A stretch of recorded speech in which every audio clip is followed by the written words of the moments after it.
자, 마켓나우 2부 이어가도록 하겠습니다. 한 주의 시작 월요일이기도 하고 이번 달 새로운 9월이 시작이 됐습니다. 9월은 전통적으로 봤을 때 우리 시장이 미국 시장도 그렇고 9월은 사실 큰 재미를 보기는 어려운 달이기는 했어요. 근데 이번 달에는 좀 반전을 기대했습니다. 왜냐하면 8월도 우리가 너무 힘들었고 지수가 지지부진했고 미국에서도 약간의 주춤거리는 현상이 나타났기 때문에 9월의 출발은 좀 반등하면서 반전을 보여줄 수 있지 않을까라는 기대가 있었는데 반도체 쪽에서 믿었던 반도체 쪽에서 여러 가지 좀 악재들이 겹쳐서 나와버렸습니다. 네, 그래서 오늘 반도체 전반적으로 부진하다 보니까 우리 시장이 좀 힘을 잃은 월요일 그리고 9월 첫 거래일의 모습이 아닌가 싶은데 2020년 이후에 5년 연속 9월이 우리나라가 좀 약세였다 좀 말씀해 주셨잖아요. 그런데 앞으로도 큰 폭의 조정은 아닐 가능성이 있다라고 증권사들이 얘기를 하면서 이럴수록 내년 실적에 집중을 해야 되는데 특히 올해 하반기나 내년 실적 전망치 높아지는 반도체, 배터리, 화학 섹터 관심 유효하다고 하니까 그런 부분에서 비중 조절 잘 해보시길 바라겠습니다. 네. 자, 오늘 또 초반에 오전에 수출 지표들 나왔는데 이런 것도 나쁘지는 않았거든요. 이런 걸 봤을 때 오히려 오늘 반도체, 삼성전자, SK하이닉스나 좋은 반도체주들은 좀 오늘 기회로 잡아야 된다라는 그런 의견들도 있습니다. 이런 것들을 잘 참고해 보시면서 오늘 시장 분위기 알아볼까요? 개장 1시간 정도 지났는데 김민주 캐스터와 함께 시장 분위기 알아보도록 하겠습니다.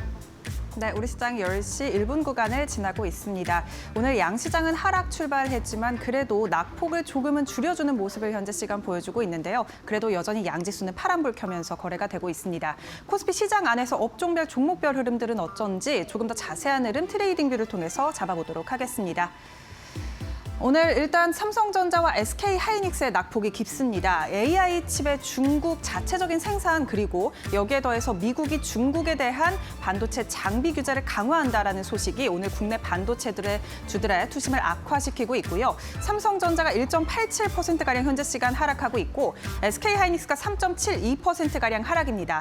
SK하이닉스 같은 경우에는 그래도 장중 4%대 낙폭을 가져가기도 했는데 현재 시간 기준으로는 그래도 조금은 낙폭을 줄여줬다라고 볼 수 있겠고요. 오늘 전반적으로 좋은 섹터는 한화 에어로스페이스 그리고 현대로템 같은 방산주입니다. 오늘 방산주 전반적으로 좋은데요. 일단 폴란드에서 동유럽 최대 전시회, 방산 전시회가 2일부터 5일까지 열릴 예정입니다. 여기에 한화 에어로스페이스, 한국항공우주 그리고 현대로템까지 방산 3사가 일제히 참가한다라는 소식이 전해졌는데요. 현대로템 같은 경우 여기서 폴란드양 K2 전차를 최초로 공개한다고 밝혔습니다.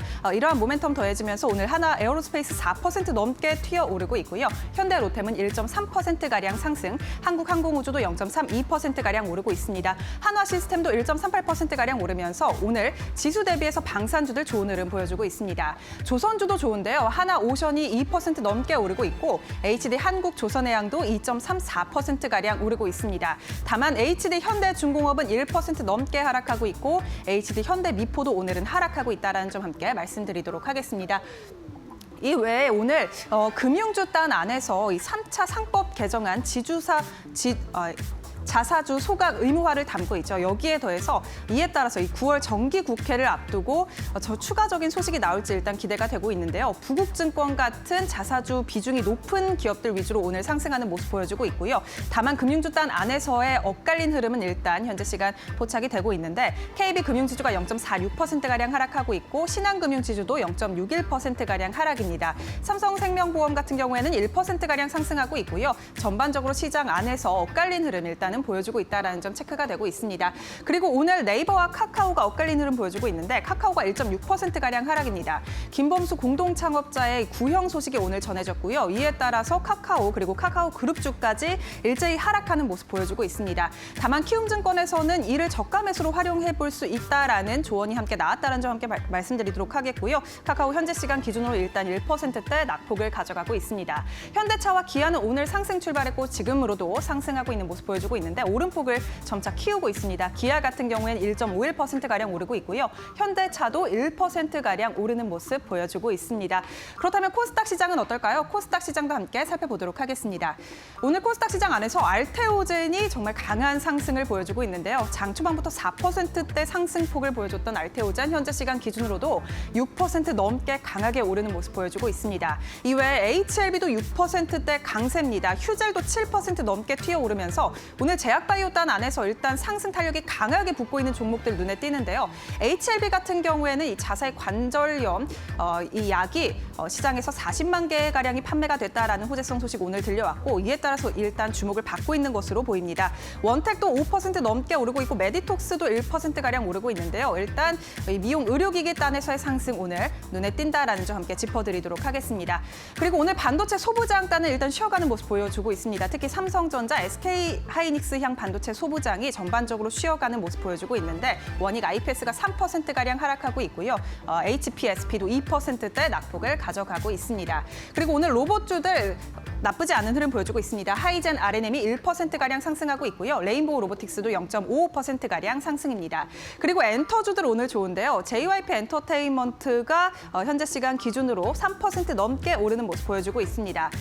JYP 엔터테인먼트의 스트레이키즈가 빌보드 200의 앨범이 데뷔 이후로 계속해서 1위에 오르고 있다라는 어떻게 보면 거의 국내 최초의 기록을 세우고 있다라는 소식이 나왔습니다. 이에 따라서 오늘 엔터주들의 투심을 자극하고 있고요. SM 엔터테인먼트도 2.59%가량 상승, YG 엔터테인먼트도 1%가량 상승입니다. 디어유도 4% 넘게 튀어오르면서 오늘 엔터주 전반적으로 좋은 모습 보여주고 있습니다. 이렇게 코스닥 시장까지 함께 살펴봤는데요. 그렇다면 현재 지수는 어떻게 움직이고 있을지 지수 상황 열어보도록 하겠습니다.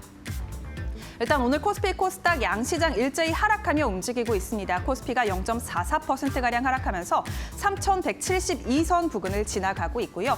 다만 코스피가 장 초반 3,160선까지 내려놨었는데 그래도 현재 시간 기준으로 3,170선까지 올라왔습니다. 코스닥도 0.22%가량 하락하면서 795포인트 지나가고 있습니다. 투자자들의 매매 동향도 함께 살펴보도록 하겠습니다. 먼저 코스피 시장 확인해 보시죠. 외국인과 기관의 쌍끌이 매도세가 포착되고 있습니다. 외국인이 400억가량 팔고 있고요. 기관도 700억가량 코스피 시장을 팔고 있습니다. 개인만이 현재 1,000억 원가량 코스피 담아내고 있고요. 코스닥 시장도 함께 살펴보도록 하겠습니다. 오늘 코스닥 시장은 개인과 외국인의 순매도가 현재 시간 보여지고 있습니다. 기관만이 강하게 사들이고 있는데 기관이 200억가량 사들이고 있고요. 외국인은 100억가량, 개인은 20억가량 코스닥을 팔고 있는 모습 포착이 되고 있습니다. 외국인이 오늘 양시장을 일제히 팔고 있는 모습 특징적이라고 볼 수 있겠는데요. 그렇다면 현재 시간 투자자들은 어떤 업종과 종목에 관심을 가지고 있을지 싱크풀을 통해서 더욱더 자세히 알아보시죠. 자, 시장의 분위기 싱크풀을 통해서 조금 더 자세하게 알아보겠습니다. 시장을 움직이는 업종과 이슈들 싱크풀에 이렇게 분포가 되어 있는데요. 9월의 첫 거래일 오늘은 일단은 양시장이 초반에는 큰 하락을 하면서 시작을 했습니다. 반도체 쪽에서의 좋지 않은 이야기들이 주말 사이에 계속 불거져 나왔기 때문입니다. 반도체, HBM 관련된 종목들 오늘 전반적으로 하락세를 나타내고 있고 삼성전자, SK하이닉스가 삼성전자도 장중에 2% 넘게 3% 가까이 하락세를 보이다가 낙폭을 조금씩 줄이고 있고요. SK하이닉스도 4% 넘게 하락세를 나타내다가 그나마 조금 낙폭이 줄면서 지수가 조금씩 올라오고 있습니다.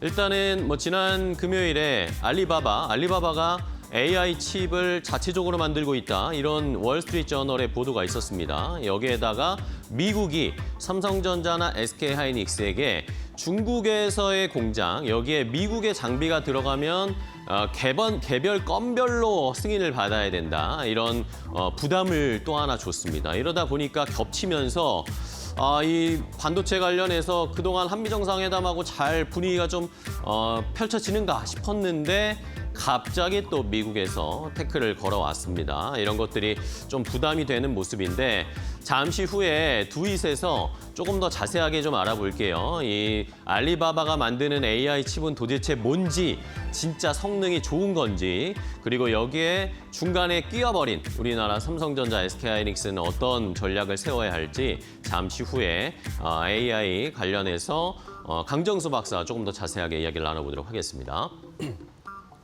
자, 이외에도 좀 상승하는 업종들은 조선기자재 역시 잘 갑니다. 지난주에 이어서 조선주들은 여전히 강한 흐름을 나타내고 있는 상황이어서 9월에도 계속해서 조선주가 갈까? 이런 고민을 하고 계실 것 같은데 지금 현재로 봐서는 추세가 꺾이지 않고 있습니다. 계속해서 상승세 나타나고 있고 방산주도 최근에 조금 쉬면서 조정을 받았잖아요. 그런데 방산주가 이제 오히려 오늘 시장이 약하니까 튀어오르고 있습니다. 수급의 빈집을 또 찾아서 가면서 그동안 쉬었던 방산주가 올라가고 있고 원전주도 최근에 약간은 지지부진했는데 오히려 올라오는 모습을 보이고 있습니다. 자, 이외 엔터주도 오늘 좋습니다. 엔터주는 뭐 여러 가지 좋은 이슈들이 지금 엮이고 있는 상황인데 지난주까지만 해도 한한령 해제가 다시 연기됐다 이런 이야기가 나왔는데 주말 사이에는 또 이 여러 엔터사들의 컴백 소식이라든지 뭐 에스파도 이번 주에 컴백한다 이런 이야기가 나오고 있고 스트레이키즈 앞서서도 얘기 들으셨죠? 이런 것들도 긍정적인 모멘텀을 주고 있고 이번 주에 중국에서 전승절 열병식이 있습니다. 여기에 김정은이나 푸틴 대통령이 참석한다라는 이야기 들으셨을 텐데 우리나라는 이재명 대통령이 가진 않지만 아마도 우원식 국회의장이 참석한다라고 지금 알려지고 있거든요. 여기에서 과연 이제 중국과의 물꼬를 어떻게 틀 것인가, 뭔가 해빙의 무드가 나올 것인가라는 것도 기대가 되고 있고 오늘 또 CJ 주가가 잘 가고 있습니다. CJ 주말 사이에 베니스 영화제에서 이 박찬욱 감독의 영화죠. 어쩔 수가 없다라는 영화가 지금 굉장한 호평을 받고 있답니다. 뭐 평점 100점에 100점을 주는 뭐 그런 전문가들도 있을 정도로 호평 일색이어서 예전에 우리가 기생충 때 같은 그런 뭔가 또 한번 이슈가 있지 않을까라는 기대감이 형성되면서 CJ 주가가 잘 흘러가고 있습니다. 자, 이외에도 OLED는 그동안 또 LG 디스플레이가 조금 뭐 반등을 하는가 싶었는데 다시 또 그런 힘이 빠지고 있어요. 이러면서 OLED는 오늘 조정을 받고 있고 2차 전지도 여전히 조금 쉬는 모습을 보여주고 있습니다. 제약바이오는 알테오젠을 제외하고는 대부분이 조금 쉬어가는 양상인데 알테오젠은 코스피 이전 상장을 지금 준비하고 있다라고 이야기가 나왔죠. 과연 이게 시장에 알테오젠에게는 호재가 분명할 것 같은데 시장 전반적으로 봤을 때는 어떻게 해야 할지 그것도 판단을 해봐야 할 것 같긴 합니다. 그리고 카카오 관련주, 오늘 카카오 그룹주들도 전반적으로 좋지가 않은 상황인데요. 지난주에 김범수 창업자가 결국에는 재판에서 검찰이 징역 15년을 구형했습니다. 징역 15년형을 판결해야 된다라고 검찰이 구형을 했기 때문에 지금 좀 부담을 받고 있습니다. 이 오너 리스크, 이 CEO 리스크가 과연 시장에 어떤 영향을 줄지는 조금 더 살펴보셔야 되겠습니다. 자, 그럼 이슈 하나씩 조금 더 자세하게 살펴보도록 하겠습니다. 오늘 삼성전자, SK하이닉스가 전반적으로 약한 상황입니다. 이외에도 반도체 업종들이 전반적으로 오늘 쉬고 있는 상황인데 앞서서도 계속 말씀드렸지만 여러 가지 안 좋은 이야기들이 좀 겹쳤습니다. 일단은 탈 엔비디아의 속도를 내고 있는 중국에서 지금 지난번에 딥시크 충격 때문에 한번 엔비디아가 휘청거렸던 때 기억하시죠? 그런 것의 데자뷰처럼 뭐 그때처럼 주가가 엄청나게 빠지진 않았지만 알리바바가 이번에는 자체 AI 칩을 개발하고 있다라는 월스트리트 저널의 보도가 있었습니다. 알리바바가 이제 기존의 제품보다 범용성도 높고 다양한 AI 추론 작업에 사용할 수 있는 그런 신규 칩을 지금 거의 임박했다라는 이야기가 월스트리트 저널을 통해서 보도가 된 건데요.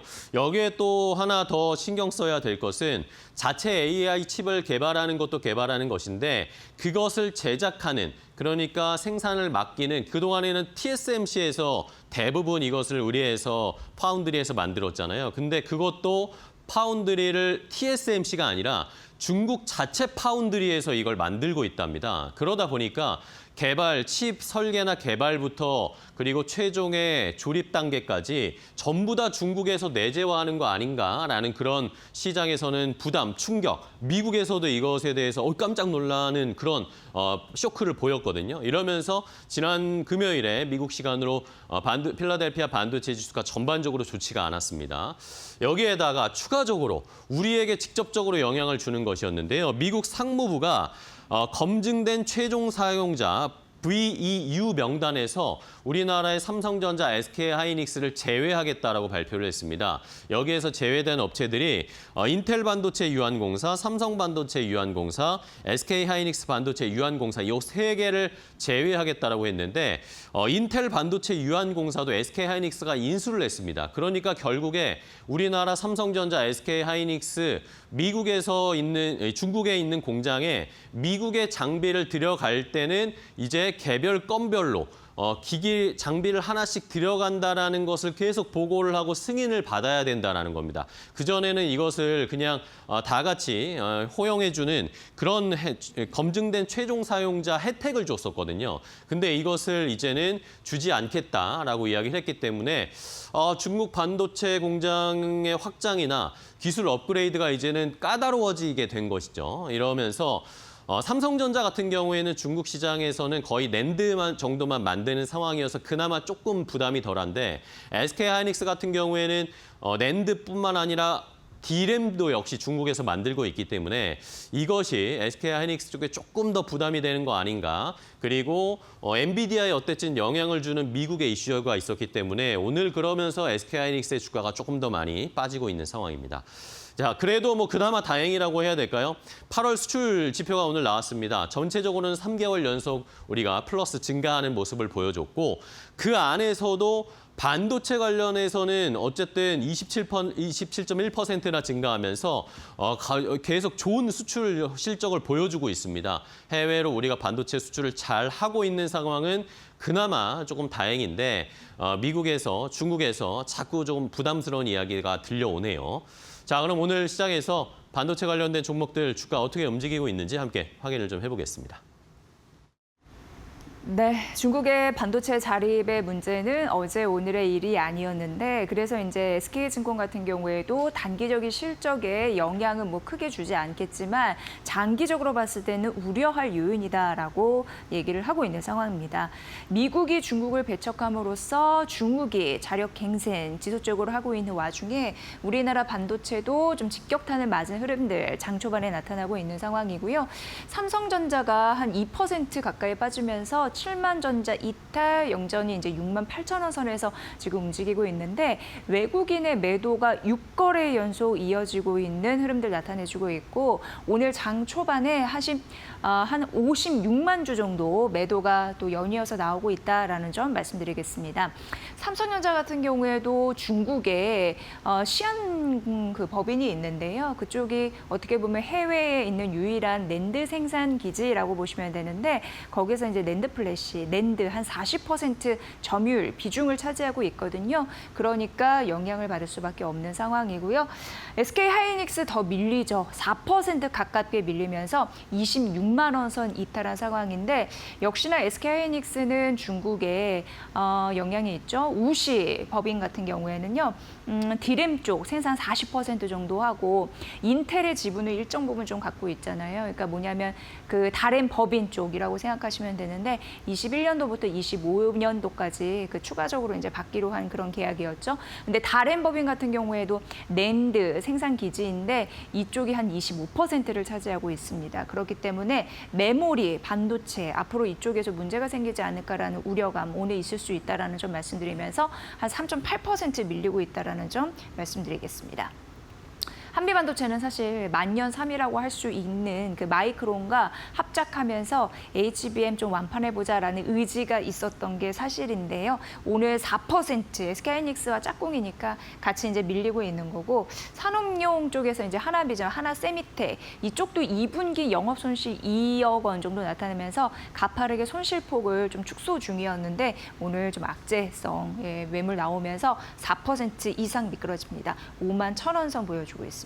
PSK는 최근 급등하는 흐름들이 있었거든요. 전거래일 9%. 왜냐하면 PSK가 미국과 중국이 서로 싸울 때 최대의 수혜주가 될 가능성이 있다라고 언급이 됐거든요.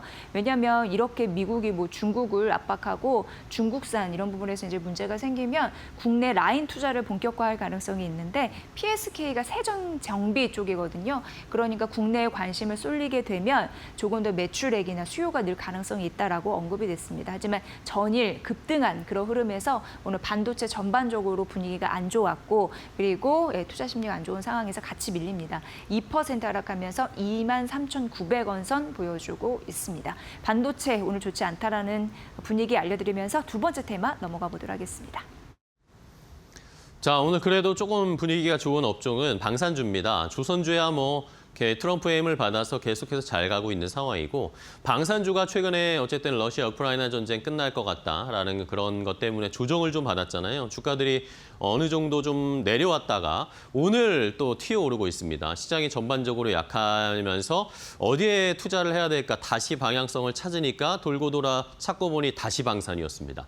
자, 일단은 뭐 이벤트가 있습니다. 이번 주에 폴란드에서 동유럽 최대 방산 전시회라고 할 수 있는 엠스포 2025가 열립니다. 내일부터 5일까지 이번 주에 쭉 진행이 되는데 여기에 우리나라 한화그룹이나 현대로템, 한국항공우주 이런 기업들이 참여를 해서 여러 가지 신무기나 앞으로의 방향성들을 좀 보여준다라는 이야기가 있습니다. 폴란드는 어쨌든 우리나라에게 중요한 나라잖아요. 최근 들어서 어쨌든 중요한 나라가 됐습니다. 워낙 방산 우리나라 수출에 최근 5년 동안 통계를 보니까 우리나라 방산 수출의 거의 절반, 한 46%를 우리가 폴란드에 수출을 했더라고요. 그러다 보니까 중요한 고객일 수밖에 없고 여기에서 또 열리는 방산 전시회이기 때문에 또 그 주변의 뭐 동유럽 국가들도 함께 많이 참여를 하고 구경을 하러 오겠죠. 그러면 우리 자연스럽게 또 수주를 늘려갈 수 있는 그런 좋은 기회일 겁니다.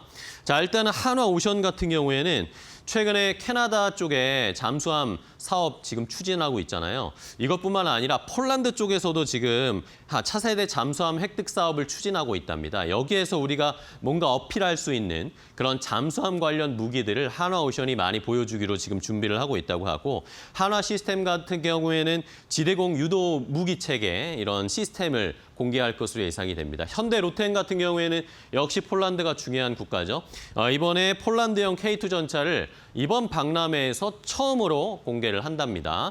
폴란드에서 앞으로 이제 만들기도 할 건데 폴란드에서의 새로운 폴란드형 K2 전차 공개되는 것도 시장에서는 관심을 받고 있는 상황입니다. 자, 어쨌든 우리나라 K방산 최근에는 주가를 조정을 받았지만 여전히 지금 뭐 수주가 끊임없이 들어오고 있는 상황입니다.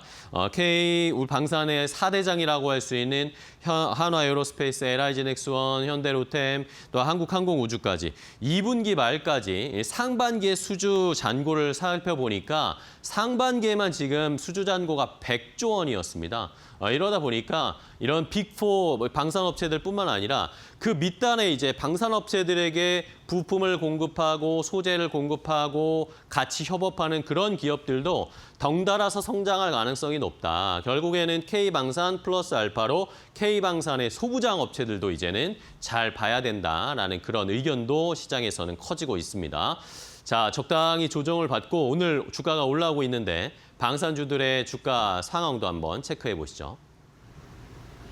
네, 오늘 HJ중공업이 가장 큰 폭으로 오릅니다. 52주 신고가 행진 이어가고 있고요. 지난주 지속적으로 올랐는데 오늘 추가적으로 오르고 지난 거래일 22% 넘는 급등세 있었죠. 참고해 보시면 될 것 같고 52주 신고가에 현재 주가는 21,200원인데 여기는 이제 방산, 건설 모두 좀 긍정적이다. 실적 이런 부분으로 좀 호평을 받고 있습니다.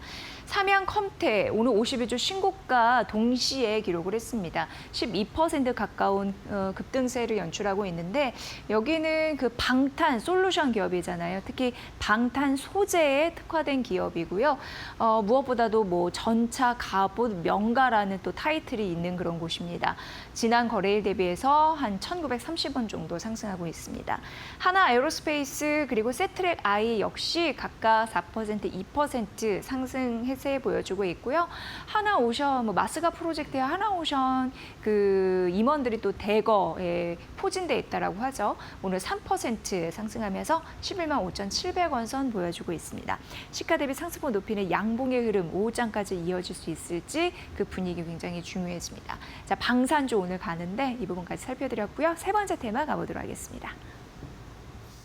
자, 마지막은 카카오그룹주들을 오늘 좀 봐야 되겠습니다. 카카오에게는 뭐 악재라고 해야 될까요? 아니면은 이걸 기회로 봐야 될까요? 시각이 약간 엇갈리고 있는데 일단은 지난주에 검찰이 이 김범수 창업자에게 카카오 창업주에게 결국에는 조금 무거운 형량을 구형을 했습니다. 이러다 보니까 시장에서 실제로 이렇게 판결이 내려지게 될 경우에는 카카오에게는 부담이 될 수밖에 없을 것이다 라고 이야기가 나오고 있습니다. 자, 일단은 SM 엔터테인먼트 관련해서 시세 조종 의혹으로 재판에 넘겨졌는데 검찰이 징역 15년을 구형했고요. 그리고 벌금도 5억 원을 내는 그런 결판을 내달라라고 검찰이 재판부에게 요청을 했습니다. 자, 검찰의 입장은 이 피고인 김범수 위원장이 카카오그룹의 총수이자 최종 의사결정권자로 적법한 경쟁 방법을 통해서 SM을 입수할 수도 있었는데 이것을 보고받고도 지속적으로 반대 의사를 표명하면서 자연스럽게 불법적인 방법으로 인수를 하는 걸 유도했다. 뭐 이런 식의 판단을 했습니다. 이러면서 징역 15년을 구형을 한 것이고요. 이런 것에 대해서, 이런 구형 내용에 대해서 김범수 의장, 김범수 창업자도 최종 진술을 했는데 본인은 카카오 그룹을 경영을 하면서 사적으로 이익을 도모한 적이 없다. 그렇기 때문에 선처를 바란다라는 식의 언급을 했습니다. 이런 것에 대해서 지금 뭐 시장에서는 새 정부가 들어서면서 주가 조작이라든지 이런 불법적인 행위, 이런 주가 조작의 척결 의지를 반영되는 것이 아닌가, 그런 본보기가 되는 것이 아닌가라는 그런 의견들도 있는 상황이기 때문에 앞으로의 이 최종 결론도 저희가 좀 지켜봐야 되는 상황이고요. 이러면서 뭐 검찰은 자본시장을 혼란스럽게 했기 때문에 엄단해야 한다라는 이야기를 하고 있습니다. 자, 그런데 또 재밌는 것은 이런 상황을 오히려 시장에서는 이용해야 한다, 활용해야 한다라는 그런 의견들도 있습니다. 오늘도 카카오 주가가 뭐 그룹주들이 전반적으로 분위기는 좋지 않은 상황인데 키움증권에서는 이런 이야기를 하더라고요. 자, 지금 김범수 의장이 이렇게 된 상황이기 때문에 김범수 창업자의 지분을 이제는 내놓을 수밖에 없는 상황이 펼쳐질 것이다. 그렇게 되면 지금 카카오와 오픈 AI가 서로 협력을 하고 있잖아요. 서로 협력을 하고 있는 상황에서 오픈 AI가 카카오의 지분을 취득하면서 조금 더 협력 체계를 강화할 수도 있지 않을까라는 그런 의견을 내놨습니다. 이런 것들 때문에 이달 중에 이제 오픈 AI가 서울 사무소도 개설을 하거든요. 여기에다가 이달 말에는 카카오 피드 서비스도 출시가 되고 10월 말에서 11월 초에는 카카오와 오픈 AI의 공동 프로덕트도 출시가 됩니다. 어쨌든 오픈 AI와 협업하는 여러 가지 긍정적인 모멘텀들은 앞으로 시장에서 계속 준비가 되어 있는 상황이기 때문에 이 두 회사의 협력이 조금 더 강화될 가능성, 그러면서 그 지분의 빈집을 오픈 AI가 어느 정도만 치고 들어와 준다고 하더라도 카카오에게는 호재가 될 수 있다라고 이야기하는 것이죠. 오픈 AI가 우리 기업의 지분을 인수한다는 것은 큰 호재일 수 있겠죠. 이런 것들을 생각을 해봤을 때 키움증권은 오히려 지금 카카오가 조정받을 때 매수를 해야 한다라는 그런 의견을 내놨습니다. 시청자 여러분들은 어떻게 판단하시는지 좀 궁금하기도 한데 일단 이런 의견도 있다라는 것은 잘 참고를 해보시기 바랍니다. 자, 그럼 오늘 카카오 그룹주들 어떻게 주가가 움직이고 있는지 궁금하네요. 한번 확인을 해볼까요? 네, 중요한 이슈는 다 말씀드려서 주가만 좀 읊어드리도록 하겠습니다. 카카오가 4거래 연속 빠지고 있습니다. 오늘 1% 하락, 61,700원까지 내려가 있는 상황이고요. 카카오뱅크 전일에 이어서 오늘도 하락, 1% 하락으로 24,350원. 그리고 카카오페이가 2.5%, 카카오 그룹주 중에서 가장 낙폭이 좀 있습니다. 58,300원 선이고 카카오게임즈 1.5% 하락. SM 뭐 관련한 그런 종목 때문에 넣어봤는데 4거래 만에 반등하고 있습니다. 2.3%. 개별 이슈로만 좀 설명드리면 신한투자증권에서 목표 주가를 18,000원, 18만 원짜리로 올려 잡았는데요. 이유는 증익 사이클 이런 부분에서 좀 긍정적이다라는 언급을 좀 했습니다. 참고해 보시면 될 것 같습니다. 카카오 그룹주까지 만나봤습니다. 자, 시장의 이슈들 정리를 해봤습니다. 네. 이제 오늘 투자 전략, 9월은 또 어떤 전략을 세워야 할지 알아보도록 할 텐데요. 오늘은 이데일리온의 김태원 파트너와 함께 알아보도록 하겠습니다. 안녕하세요, 파트너님. 네, 안녕하세요. 네, 반갑습니다. 자, 9월의 첫 거래일입니다. 9월 시장 또 오늘 어떻게 좀 대비를 할까요? 네, 그 주말 사이에 미중 무역 전쟁 관련해서 악재들이 좀 쏟아져 나왔습니다. 미국이 반도체 장비에 대해서 중국 반입을 이렇게 건별로 허가를 하겠다고 나서면서 여기에 가장 큰 타격을 받는 게 우리 한국 삼성전자와 SK 하이닉스입니다. 그러다 보니 전반적으로 반도체 전반에 투심이 좀 얼어붙는 모습들이고요. 이런 부분이 전반적으로 시장에서 파란불을 켜게 만들고 있는 분위기입니다. 하지만 이번 달 9월 달은 미국 연준이 기준금리를 인하할 가능성이 그 어느 때보다 높아진 그런 때입니다. 그렇기 때문에 유동성 장세로 이 하반기 3분기 이후로 유동성 장세로 갈 가능성이 크기 때문에 이런 부분을 좀 중심을 놓고 보셔야 되고 한국은행도 결국은 연준이 금리를 내리면 따라 내릴 수밖에 없습니다. 그에 따라서 증권주와 금융주들이 매수세가 유입되고 있는 모습인데요. 이 증권주와 금융주들은 말 그대로 채권들을 많이 갖고 있기 때문에 미국에서 금리를 낮추면 채권값이 오릅니다. 거기서 채권 매매에서 수익을 보는 것이죠. 실적이 좋아질 수밖에 없다는 소리입니다. 이게 보험주들도 여기에 또 따라가는 모습이 있고요. 그리고 이번에 9월 달에 2차 전지 관련해서 북미 최대 재생에너지 전시회가 아리 플러스 2025에 우리 라스베가스에서 열립니다. 여기 따라서 LG 에너지솔루션과 삼성 SDI가 여기 참여를 하고요. 그 외에 2차 전지 관련된 업체들이 대거 참여를 합니다. 그러면서 우리 기업들의 기술력을 보여주는데요. 요즘 이슈가 되고 있는 ESS가 시장이 작다. 이런 말은 이 시장 자체를 잘 몰라서 하는 말들이고 ESS가 굉장히 빠르게 성장하고 있고 특히나 AI 데이터 센터가 늘어나면서 여기에는 반드시 ESS가 대규모로 들어가야 됩니다. 그렇기 때문에 이 시장 성장성이 굉장히 빠른 시장이죠. 그런데 이 시장이 작다고 하는 것은 어제만 보고 오늘을 모르고 내일을 생각하지 못하는 그 아둔한 생각 때문에 그렇습니다. 그런 소리에 휘둘리지 마시고 2차전지는 길게 보는 안목으로 접근하실 필요가 있고요. 여기에 우리 한국 2차전지 업체들이 그 LF 배터리와 함께 ESS에 좀 집중하고 있다는 소식은 결국은 전기차 캐즘도 극복되면서 전반적으로 전기차에 대한 소비가 늘고 있습니다.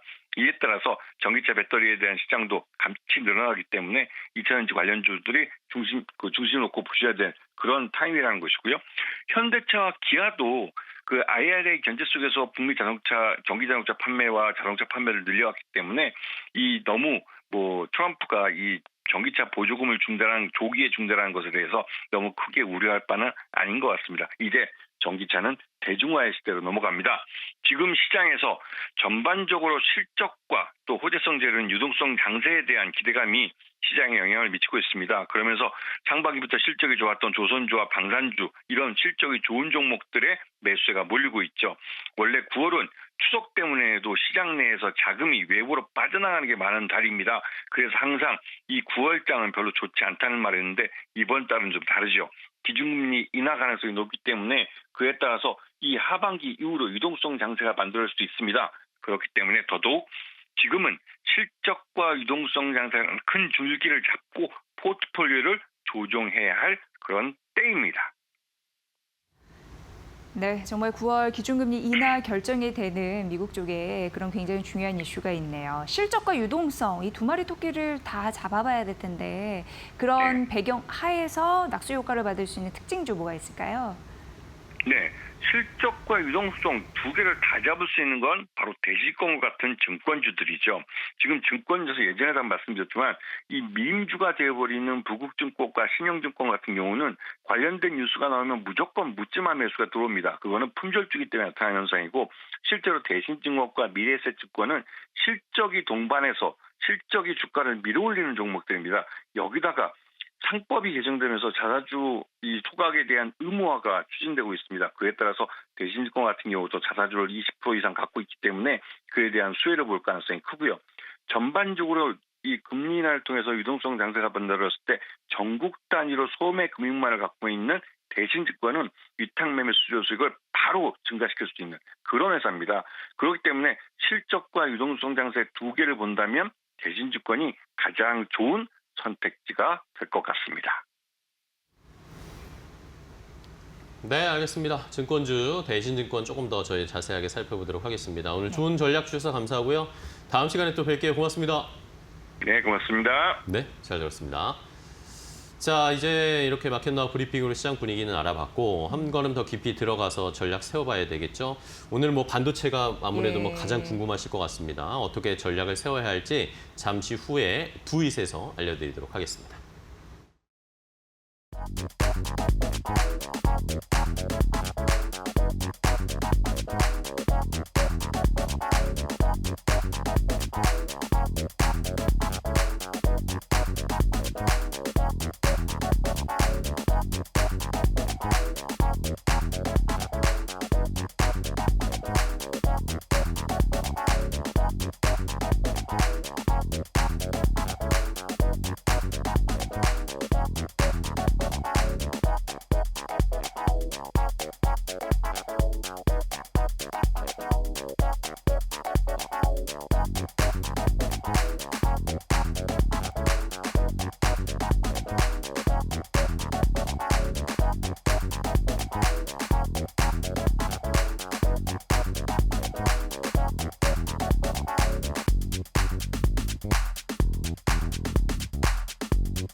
삼성전자와 SK하이닉스가 위기를 맞았다. 미국 정부가 두 회사의 중국 반도체 공장에 미국산 첨단 장비 반입을 제한하기로 했기 때문이다. 앞으로는 장비 반입마다 개별 수출 허가를 받아야 한다. 특히 증설이나 기술 업그레이드용 장비는 승인하지 않겠다고 밝혀 중국 내 첨단 반도체 생산이 사실상 차단된다. 이번 조치는 다음 달 2일 관보에 게시되고 120일 후 시행된다. 단기적으로 생산 차질과 경쟁력 약화가 불가피하다. 첨단 장비 반입이 지연되면 중국 공장은 구형 메모리 생산 기지에 머물 수밖에 없다. 중국은 삼성과 SK의 핵심 거점이다. 삼성은 시안 공장에서 낸드 플래시 30에서 40%, SK는 우시 공장에서 디램 40%를 생산한다. 두 회사의 중국 투자 규모는 최소 50조 원에 달한다.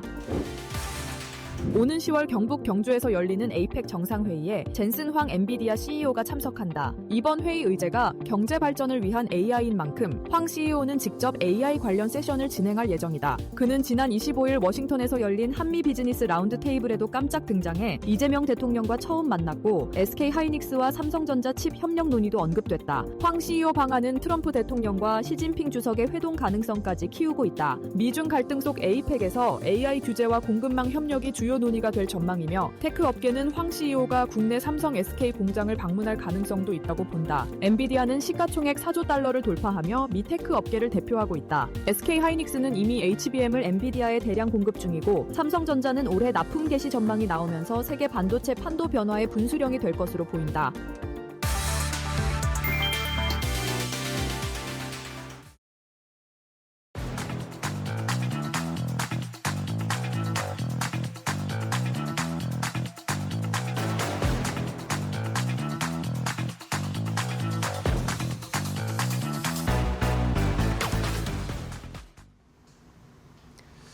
자, 마켓나우 2부와 함께하고 계십니다. 시장의 상황 좀 간단하게 체크를 해보면 코스피는 지금 0.3%대, 코스닥도 0.3% 가까이 하락을 하면서 낙폭은 많이 줄였어요. 그런 상황이고 중국 쪽의 출발 상황도 간단하게 체크를 해드리면 중국 상해종합지수는 강보합권 수준 0.3% 상승하면서 출발을 하고 있고 홍콩 항생지수가 1.7%나 급등하면서 나타나고 상승을 하면서 출발을 했습니다. 뭐 대만 가권이나 일본 니케이 지수나 지금 다 빠지고 있거든요. 우리도 뭐 하락을 하고 있고 중국 쪽에서는 뭐 아무래도 알리바바 이야기가 나오면서 오히려 중국 쪽의 시장이 반등세를 좀 나타나고 있는 것으로 보입니다. 일본 니케이 지수도 지금 1.5% 넘게, 1.7% 넘게 지금 빠지네요. 일본 시장이 조금 더 충격을 많이 받고 있고 그나마 우리가 충격은 조금 덜한 시장의 모습 보이고 있습니다. 자, 그러면 조금 더 한 걸음 깊이 들어가서 반도체 얘기를 해봐야 되겠죠. 오늘 AI 관련해서 블루닷 AI 강정수 박사와 함께 이야기 나눠보도록 하겠습니다. 박사님 안녕하세요. 안녕하세요. 네, 반갑습니다. 자, 박사님 주말 사이에 반도체 관련해서 여러 가지 이야기들이 있었어요. 우리와 관련된 삼성전자, SK하이닉스 이야기도 있었고 알리바바 이야기도 갑자기 좀 나오면서 미국 시장도 좀 충격을 받던데 이 알리바바가 무슨 칩을 만든 겁니까? 만들고 있는 겁니까? 우선은 확인을 여러 매체에서 해주는 건 아니고요. 8월 29일 날 네네. 지난주 금요일이죠. 29일 날 월스트리트 저널이 네네. 그렇죠. 단독 보도를 단독 했습니다. 보도했더라고요. 단독 보도를 또 이것도 중국 본토에서 한 것이 아니라 싱가포르에서 기자들이 취재를 해서 이제 단독 보도를 했는데요. 여기에 따르면 알리바바가 여러분 알리바바를 볼 때 뭐 상거래 회사라고도 생각하시지만 네네. 아마존이 AWS를 하고 있는 것처럼 전 세계 1위 클라우드 사업자잖아요. 알리바바가 여러분 전 세계 4위 클라우드 사업자입니다. 4위 클라우드 사업자라는 건 엄청나게 엔비디아 칩들을 지금까지 주로 구매해갔던 많이 썼겠죠. 많이 사업자라는 거고, 근데 당장에 이 알리바바 같은 경우에는 AI만을 위해서 한 것이 아니라 네. 중국 전체의 인터넷 경제가 돌아가기 위해서는 알리바바가 절대적으로 필요한 거죠. 그렇죠. 그런데 AI 규제가 되면서 엔비디아 칩을 못 가져오니까 본인들이 답답하게 된 거겠죠. 그러다 보니까 알리바바가 이번에 칩을 개발해 버렸다는 거예요. 그러다 보니 앞으로 알리바바로 들어갈 일반적인 GPU라든지 또 앞으로 또 AI 칩은 당연하겠지만 이 부분에 있어서 수요가 줄어들 거라는 걱정을 이제 하게 되면서 네네. 엔비디아에 대한 주가가 금요일 날 떨어졌던 이유라고 볼 수가 있는데요. 이번에 알리바바가 개발한 것은 여러분 추론 전문 칩입니다. 구별을 하셔야 되는데요.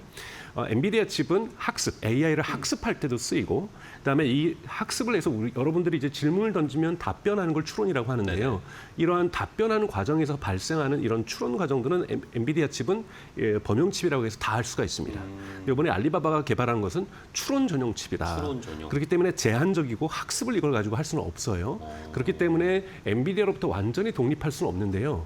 요번에 기존에 있었던 하웨이하고 분명한 차이점이 뭐냐? 네. 하웨이는 엔비디아하고 호환성이 전혀 없어요. 네. 즉 하웨이 칩 하나하고 엔비디아 칩 하나하고 이렇게 연결해 쓸 수가 없다라는 거예요. 그런데 이번에 나왔던 알리바바 칩은 월스트리트 저널 보도에 따르면 네. 두 가지를 동시에 쓸 수 있다는 거예요. 엔비디아와 호환이 된다. 그렇죠. 그러니까 엔비디아를 보완하면서 엔비디아 H20이 들어오면 또 알리바바는 구매하겠지만 이걸 가지고 학습은 주로 알리바바로 하고 추론은 학습은 반대로 엔비디아로 학습은 하고 엔비디아. 그다음에 추론은 알리바바 걸로 할 수 자체 칩으로. 있으니까 엔비디아에 대한 수요가 줄어들 수 있다라는 거죠. 이런 부분에서 이번에 이제 자꾸 이것이 사실은 젠스랑이 걱정했던 거예요. 젠스랑이 자꾸 수출을 막으면 중국의 자립 속도가 빨라진다. 그렇죠. 그래서 적절한 수준의 지금 H100, H200은 아니지만 H20 그리고 지금 엔비디아에서 개발하고 있는 것이 블랙엘의 다음 버전인 B30A 뭐 이런 식으로 해서 중국형 수출용으로 블랙엘도 지금 만들고 있는 이유 아직 허가를 받은 상황은 아니지만 미국 정부로부터 이런 것을 해줄 때만이 중국에서의 이런 자립에 대한 강렬한 수요가 줄어들 수 있다라는 거잖아요. 근데 이번에 젠스랑이 보여줬던 게 저는 맞았다고 생각하는 것이 지금 이 월스트리트 저널 보도에 따르면 네. 당연하게 알리바바도 있고요. 이제 하웨이가 있고 알리바바가 충격적인 거 아까 말씀드렸던 것처럼 엔비디아하고 호환성이 있다는 것, 같이 쓸 수 있다는 것. 그다음에 하웨이는 독립적이지만 추구하고 있고 여기에 보니까 두 개의 업체가 더 나왔어요. 이번에 보니까 이 상하이의 기본 본사를 두고 있는 메타엑스라고 하는 메타엑스. 저도 처음 들어보는데 월스트리트 저널에 우리가 아는 보다 미국 메타 말고요. 거기다가 X를 더했습니다. 메타엑스. 메타엑스라는 기업인데 여기 같은 경우에 지금 H20 정도에 준하는 칩의 대량 생산 직전에 있다까지 얘기를 하고 있어요. 이것도 여러분 지금까지 알리바바는 칩이나 이런 것들이랑 뭐 이런 거 다 TSMC에 생산했는데 네네, 지금 그러니까요. 알리바바의 칩도 마찬가지고 이 메타엑스의 칩도 다 중국에서 생산하는 겁니다.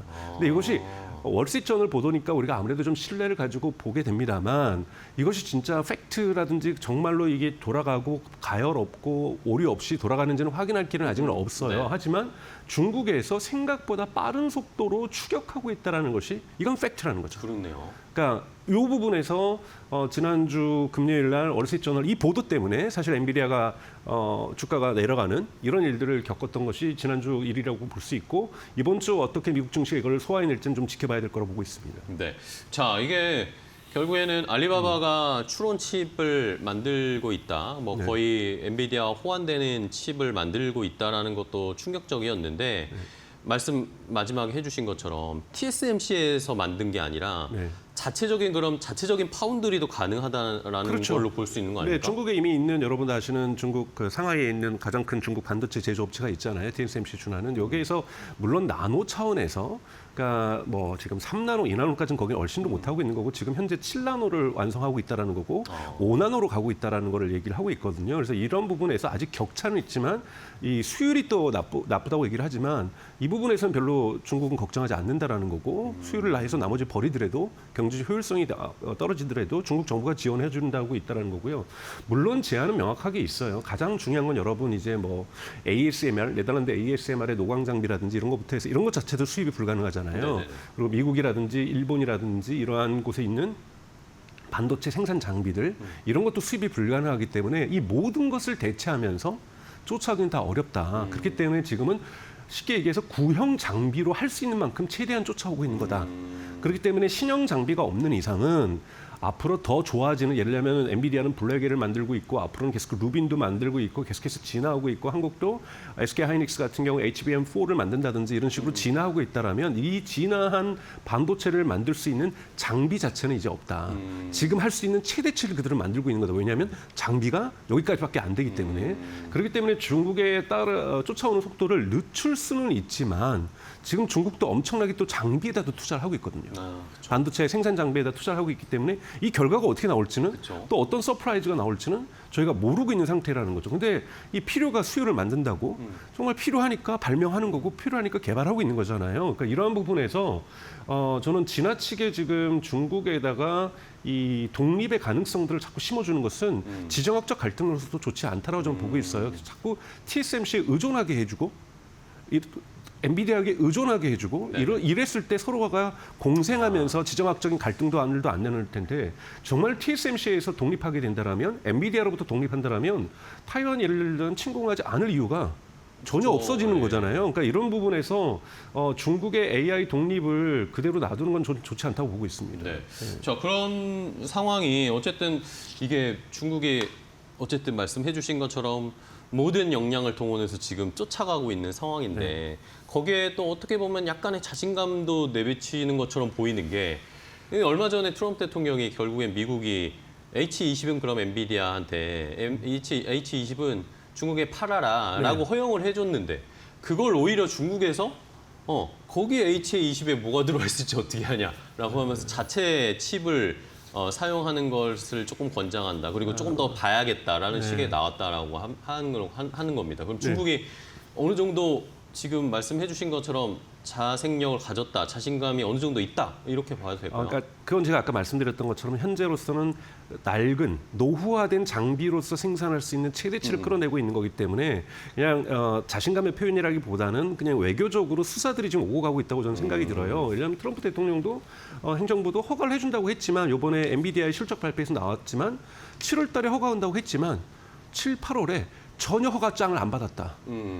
예. 실질적으로 안 줬다라는 거예요. 그렇기 아직. 때문에 이건 외교적으로 지금 미중 무역 갈등 속에서 미국이 하나의 완화적인 제스처를 하고 있는 거고 실질적으로 미국 정부가 도장을 찍어줘서 이만큼 물량 중국에 갖다 팔아라고 하는 라이센스를 엔비디아는 아직 받지 못했다라고 얘기를 했어요. 그래서 3분기 실적에 대한 가이던스를 예고하면서 $500가 넘는 매출을 기록할 자신은 있지만 여기에는 H20에 대한 판매가 $0. 중국계 반영이 안 된 거죠. 반영이 절대 하지 않았다고 얘기하는 네네. 것은 아직까지 미중 갈등 속에서 수사적인 말들이 오고 가고 있기 때문에 도장을 받을지는 이건 별개의 문제라는 거고요. 두 번째는 상무부 미국에 있는 고위관리가 얘기했던 것이 뭐라고 얘기했냐면 그래 허가해 주는 게 맞다. 그러면서 중국이 미국의 반도체 기술에 AI 기술에 중독되게 만들어야 된다 이런 말을 썼어요. 근데 여기에 대해서 중국 관리들이 엄청나게 모욕적으로 받아들였다고 얘기를 해요. 월스트리트 저널에 따르면. 근데 저는 뭐 이게 실제로 얼마나 또 모욕을 받았겠어요. 그러니까 이렇게 하면서 기싸움하면서 그럼 H20 우리 쓰지 마. 이렇게 나왔었는데 지난번에도 말씀드렸던 것처럼 딥시크 같은 경우에도 자꾸 주저하는 것이 H20 없이 하웨이 걸로만 쓰다 보니까 잘 안 되는 거거든요. 느려지는 거고. 그렇기 때문에 중국도 어느 정도 H20에 대한 수요가 분명히 있습니다. 네. 아직까지 완전하게 독립을 하지 못했기 때문에 쫓아오고 있다는 거고 빠른 속도로 쫓아오고 있다는 것이지 중국하고 엔비디아, H100이나 블랙에를 제외하고라도 H20마저도 여기에 근사한 수준으로 쫓아오고 있다는 것이지 이거를 여유 있게 압도하면서 안정적으로 이것을 작동시키고 있다고 얘기할 수 있는 건 아니거든요. 네네. 이런 부분에서 지금 미중 갈등의 맥락 속에서 미국과 중국 정부의 반도체 힘겨루기 그 사이에서 사실은 이득을 보지 못하고 있는 엔비디아 사실 네. 그렇잖아요. 그렇죠. 그러니까 중간에 꼈죠. 이번에 2분기 실적 발표하면서 젠슨 황이 분명하게 얘기했어요. CFO가 얘기했죠. CFO가 컨퍼런스 콜에서 뭐라고 했냐면 아직까지 미국 정부로부터 도장 하나 받은 적 없다. 그러니까 이거는 실질적으로는 지금 허락해주지 않고 있다는 얘기인 거거든요. 이런 부분이 지속되면 전 젠슨 황이 경고했던 것처럼 중국은 수를 쓸 수밖에 없는 거죠. 그러니까 이런 부분들은 좀 우려되는 부분이라고 볼 수가 있습니다. 네. 자, 그러면서 결국에 또 주말에 뭐 이것과 뭐 직접적으로 연관된 건 아니지만 박사님 말씀을 들어보면 결국에 미중 이런 정치적인 이런 자존심 기싸움을 하고 있는 중에 튀어나온 것 같은 것 같기도 한데 상무부가 이제 우리나라 삼성전자, SK하이닉스에 대해서 중국 쪽의 공장에 미국 장비를 들어갈 때는 하나하나 다 건별로 지금 허가를 받아야 된다라고 했습니다. 물론 뭐 여기에서 뭐 HBM이나 뭐 이런 AI 칩을 만드는 공장은 아니지만 뭐 낸드나 뭐 D램 뭐 정도를 만드는 데이긴 하지만 그럼 결국에 박사님 말씀 들어보면 이것도 어떻게 보면은 중국에다가 약간 뭔가 사인을 준 거네요. 그렇죠. 이건 미중 협상 과정에서 해결될 수도 있다라고 저는 생각이 들어요. 이것이 해결이 안 되면 사실 SK하이닉스하고 삼성전자에도 큰 타격이죠. 그쵸. 아무리 주된 매출이 SK하이닉스 같은 경우도 HBM에서 나오더라도 중국에서 지금 생산되고 있는 낸드 플래시라든지 말씀하셨던 그 전통적인 DDR 네. 메모리 같은 경우는 여전히 생산되고 그쵸. 있거든요. 네. 근데 거기에 장비 교체 수요도 있을 거 아니에요. 고장 날 수도 예. 있는 거고 또 업그레이드를 해가지고 경제 효율성을 높여가지고 훨씬 더 가격 경쟁력을 가져서 마이크론이라는 이런 데하고 경쟁을 해야 되잖아요. 그런데 건별로 검토를 받으라고 얘기했는데 지금 건별이 어느 정도냐면 이렇게 되면 삼성전자하고 SK하이닉스가 미국 상무부에 1년에 1000여 건의 허락을 받아야 된다는 거예요. 사실상 안 해주겠다라는 거죠. 그쵸. 그렇게 되면은 삼성전자나 SK하이닉스는 중국 공장에서 철수해야 된다는 얘기예요. 아니 공장 설비가 노후돼가지고 이거를 업그레이드 시켜고 고쳐야 되는데 이것마저도 매번 허가를 받으라고 하면 그 공장 빼라는 거죠. 경쟁력을 상실하게 되는 거고 이건 삼성전자하고 SK하이닉스에게 현재 구도에서 지금 중국에서 당장 철수할 수 없는 상황에서 또 거기서 만들어지는 낸드 메모리라든지 낸드 플래시라든지 DDR 이런 전통적인 메모리 같은 경우에는 중국에서 수요가 엄청나게 많잖아요. 네네. 거기에서 자체적으로 노트북에 들어가고 파는 거, 뭐 다 들어가면서 거기에서 제조돼서 다시 해외로 수출되는 건데 전 세계적인 공급망을 지금 다 당장 재편하라? 이건 정말 어려운 거고 엄청나게 큰 타격인데 하지만 우리가 안도할 수 있는 것은 이것은 협상 카드라는 거예요. 아직까지 이렇게 해서 이것도 언제부터냐면 지금 이것이 통과되기 때문에 통과된 이후에 집행명이기 때문에 120일 이후부터 발효가 됩니다. 그러니까 그러면 내년 1월부터예요. 내년 1월부터 삼성전자하고 SK하이닉스가 이걸 허락을 매번 미국 상무부로부터 받아야 되는데 그 전까지는 미중 무역 협상이 끝날 것이라고 보고 있는 거고 여기에 이것도 의제로 들어가겠죠. 그래서 전체적으로 아직 완전하게 우리가 우려할 수 있는 상황으로 가고 있다라고 볼 수는 없지만 여유가 올해 말까지밖에 없다. 미중 간에 있어서 적극적인 어떠한 무역 협상이 이루어져야 삼성전자하고 SK하이닉스에게도 큰 손해가 없이 현재의 생산 구조들을 계속해서 활용할 수 있다는 점을 우리가 지적할 필요가 있습니다. 네. 어쨌든 이 BEU 포괄 허가제 폐지를 한 거는 지금 당장 뭐 다음 달부터 시작하는 건 아니고 120일 이후 120일의 유예 기간을 줬기 때문에 네. 그 안에 미국과 중국이 뭔가 칩과 관련된 협상 타협이 이루어지면 그것도 자연스럽게 우리도 부담을 좀 해소할 수 덜어낼 수 있을 있는 거죠. 가능성이 네. 높겠네요. 네네. 그건 어쨌든 그럼 미중 관계를 저희 계속 모니터링 해야 될 것 같습니다. 자, 그러면 결국에는 미국에서는 계속 중국이 지금 쫓아온다 이런 부담감들 때문에 엔비디아도 그렇고 관련된 이 AI 관련된 종목들 전반적인 산업이 약간씩은 주춤거리면서 그러면서 시장을 지금 재미없게 있죠. 누르고 있잖아요. 네. 결국에는 근데 시장의 우려가 계속 나오고 있습니다. 박사님께서는 지난주였나요? 말씀을 계속 해주셨지만 딥시크 사실 지금 업그레이드 버전이 안 나오고 있다. 네네네. 그런 걸 봤을 때 엔비디아나 이런 미국에 의존하는 걸 완전히 벗어날 수 없다. 그런 식으로 주장을 해주셨잖아요. 근데 네네. 여전히 그래도 불안한 건 어쩔 수가 없어요. 저는 그러니까 중국의 강력한 AI 경쟁력은 인정해야 한다고 저는 생각이 들어요. 네네. 이제 생각보다 이제 거침없이 딥시크 이후에 사실은 알리바바의 콘이라든지 그다음에 바이두의 언이라든지 이런 것들이 계속해서 업데이트되면서 사실 이미 딥시크를 앞서고 있는 모델들이 중국에서 나오고 있거든요. 근데 좀 다크호스라고 할 수 있는 그럼 딥시크는 뭐 하고 있는 거냐라고 네. 했을 때 지난번에 말씀드렸던 것처럼 파이낸셜 타임즈가 보도했던 것처럼 원래 5월 달에 딥시크 R2가 나오기로 되어 있었는데 네네. 그때 중국 정부가 강압적으로 학습도 하웨이 칩으로 해라. 그걸 했다가 실패를 한 거예요. 그렇죠, 그렇죠. 그래서 5월 달부터 어떤 전략을 하냐면 어떻게 지금 모델을 하고 있다라고 지금 보도가 나오냐면 학습은 H20으로 하고 다만 추론은 하웨이로 하는. 근데 저는 차라리 이번에 알리바바 칩을 썼다라면 훨씬 더 효율적이었다고 그러게요. 생각이 네. 들어요. 왜냐하면 학습은 엔비디아, 그다음에 추론은 알리바바로 하더라도 이건 같은 호환성이 있기 호환이 때문에 된다고 하셨잖아요. 같은 모델링을 할 수가 있거든요. 여러분 칩이 하나 들어가는 게 아니라 뭐 100장 들어가는 게 아니라 막 1000장씩 들어가잖아요. 그럼 그렇죠. 예를 들면은 엔비디아의 가장 강력한 해자가 뭡니까? 쿠다라는 거죠. 네네. 이거를 다 조절할 수 있는 거잖아요. 그럼 H20은 이걸로 조절하고 그럼 하웨이는 또 따로 이런 걸 만들고 있을 거 아니에요. 근데 이것이 전혀 호환이 안 된다라면 아마 딥시크의 R2가 나오더라도 버전 2가 나오더라도 그렇게 강력하지는 않을 수도 있다라는 좀 우려를 좀 갖고 있어요. 여하튼 그런 식의 모델을 택했다는 것만으로도 그리고 아론 여러분 아시겠지만 엔비디아로 학습한 겁니다. 네네. 그러니까 즉 아직 하웨이로 학습된 AI 모델들은 공식적으로 나오고 있다고 볼 수가 없는 거예요. 이런 부분에서 아직 한계가 분명하고 있다라는 거지만 아마 이 부분 그렇기 때문에 어느 정도 H20에 대한 제어가 네. 그러니까 중국의 어떤 추격의 속도를 늦추는 데 있어서 AI 모델 추격에 있어서는 분명히 효과를 발휘하고 있다라고 저는 평가할 수 있다라고 저는 생각이 들어요. 하지만 이번에 딥시크가 지난주에 이제 작년 12월에 발표했던 V3라는 모델이 있었는데 네네. 그것에 업데이트된 모델인 V3 3.1을 발표를 했거든요. 네. 그래서 V3 3.1을 발표했으니까 저는 이제 R2도 뭐 올해 9월이나 10월 정도에는 나오게 될 거고 여기에 또 한번 놀라게 될 거라고 보고 있습니다. 물론 딥시크는 아론 같은 경우에도 그 이후에 다운로드 수도 격감했고 이용자 수도 격감하면서 네네. 아론이 운영단에 있어서 그렇게 능력이 있다라고 평가를 받고 있지 못하고 있어요. 딥시크가. 네. 그런데 이 부분을 또 얼마나 개선했을지도 좀 지켜봐야 될 것 같고요. R2까지가 나온다라면 중국의 AI의 어떤 발전 능력을 일회성이 아니라 계속한 경로로서 발전 경로로서 저희가 냉정하게 평가할 수 있지 않을까 이렇게 생각이 듭니다. 네. 그 알토가 나왔을 때 새로운 버전이 나왔을 때 그게 어떤 정도의 성능을 보여주는지를 그렇죠. 한번 그리고 체크를 또 해봐야겠네요. 운영단에서 계속해서 안정적으로 서비스를 운영할 수 있느냐. 이번엔 그 부분이 잘 못하고 있다는 것들이 평가를 받았었거든요. 그래서 그 부분도 좀 지켜봐야 할 거라고 보고 있습니다. 알겠습니다. 자, 그럼 상황에서 지난주에 또 엔비디아 실적도 아까도 살짝 저희가 체크해봤지만 실적이 나왔어요.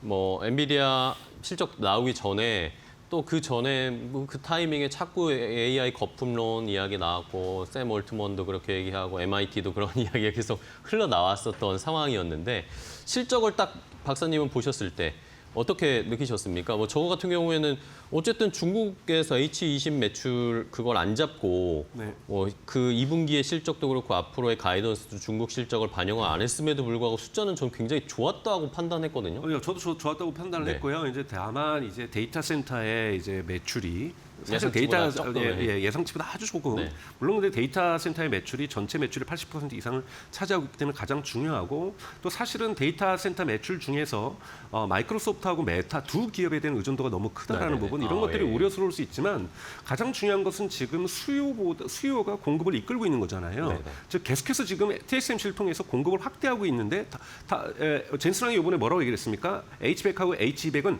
완판했다 그랬어요. 생산된 것 중에서 재고가 하나도 없다 그랬어요. 그거는 엄청나게 지금 수요가 크다라는 건데 결국은 여러분 주가가 성장하려면은 계속해서 매출이 큰 규모로 나온다가 중요한 것이 아니라 매출이 성장하느냐. 네네. 성장률이 중요한 거잖아요. 그렇죠. 그러려면 수요가 앞으로도 계속해서 조금씩 늘어나는 게 아니라 정말 기하급수적으로 계속해서 늘어날 수 있는가가 가장 중요한데 여기서 여러분 보셔야 될 것은 칩에 대한 수요가 예를 들자면 AI 모델들이 발전하면서 커지는 거잖아요. 네. 우리가 AI 모델들인데 AI 모델들이 커지면서 엔비디아의 H100이나 H200 그리고 블랙웰에 대한 수요 그리고 이후에 루빈에 대한 수요는 뭐냐면 가장 중요한 건 학습할 때도 AI가 엔비디아 칩을 많이 필요합니다.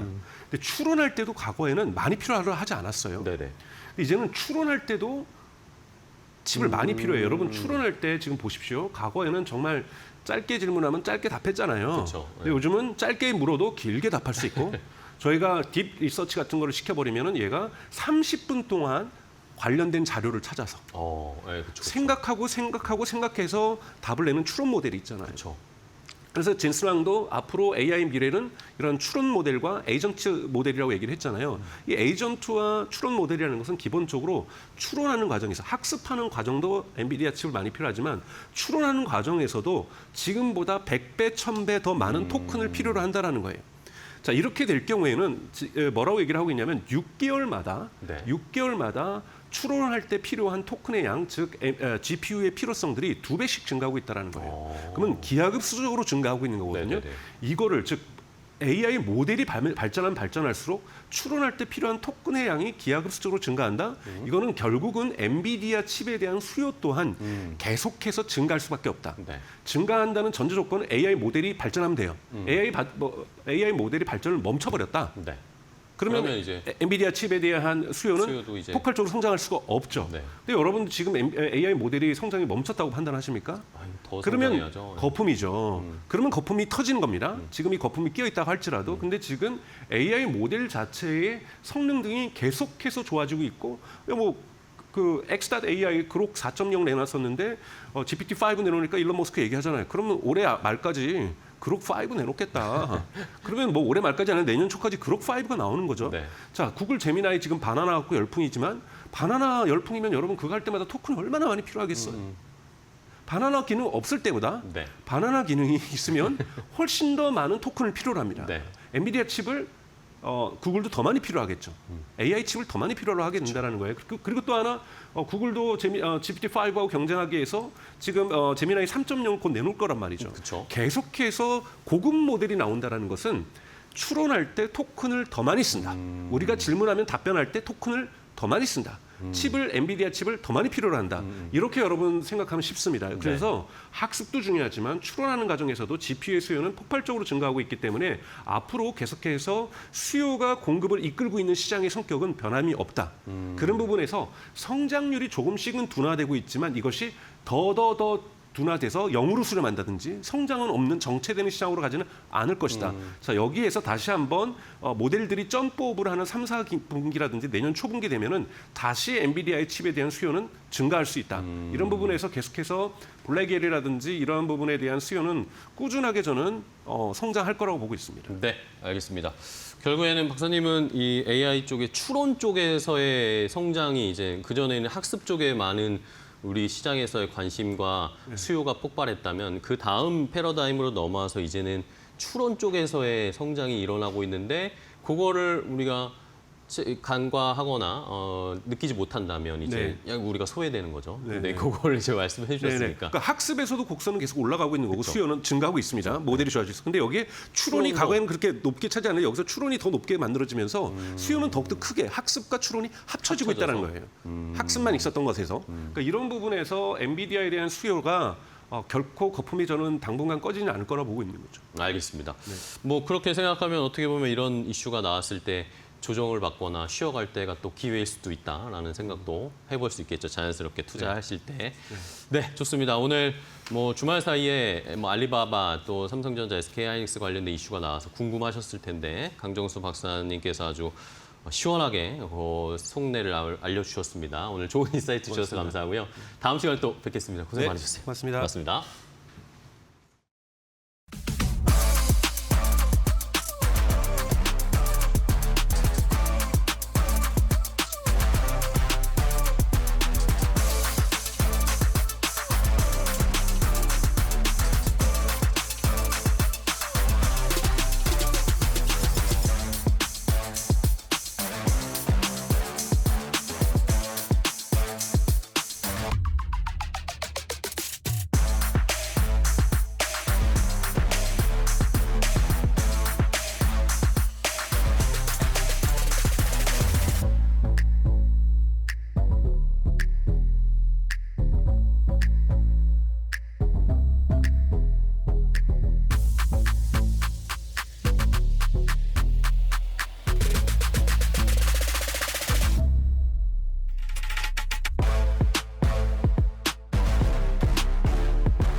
안녕하세요. 메이토크 신일섭입니다. 오늘의 주제는 다시 멀어지는 코스피 3200, 코스닥 800, 뱀의 머리보다 용의 꼬리를 택한 알테오젠.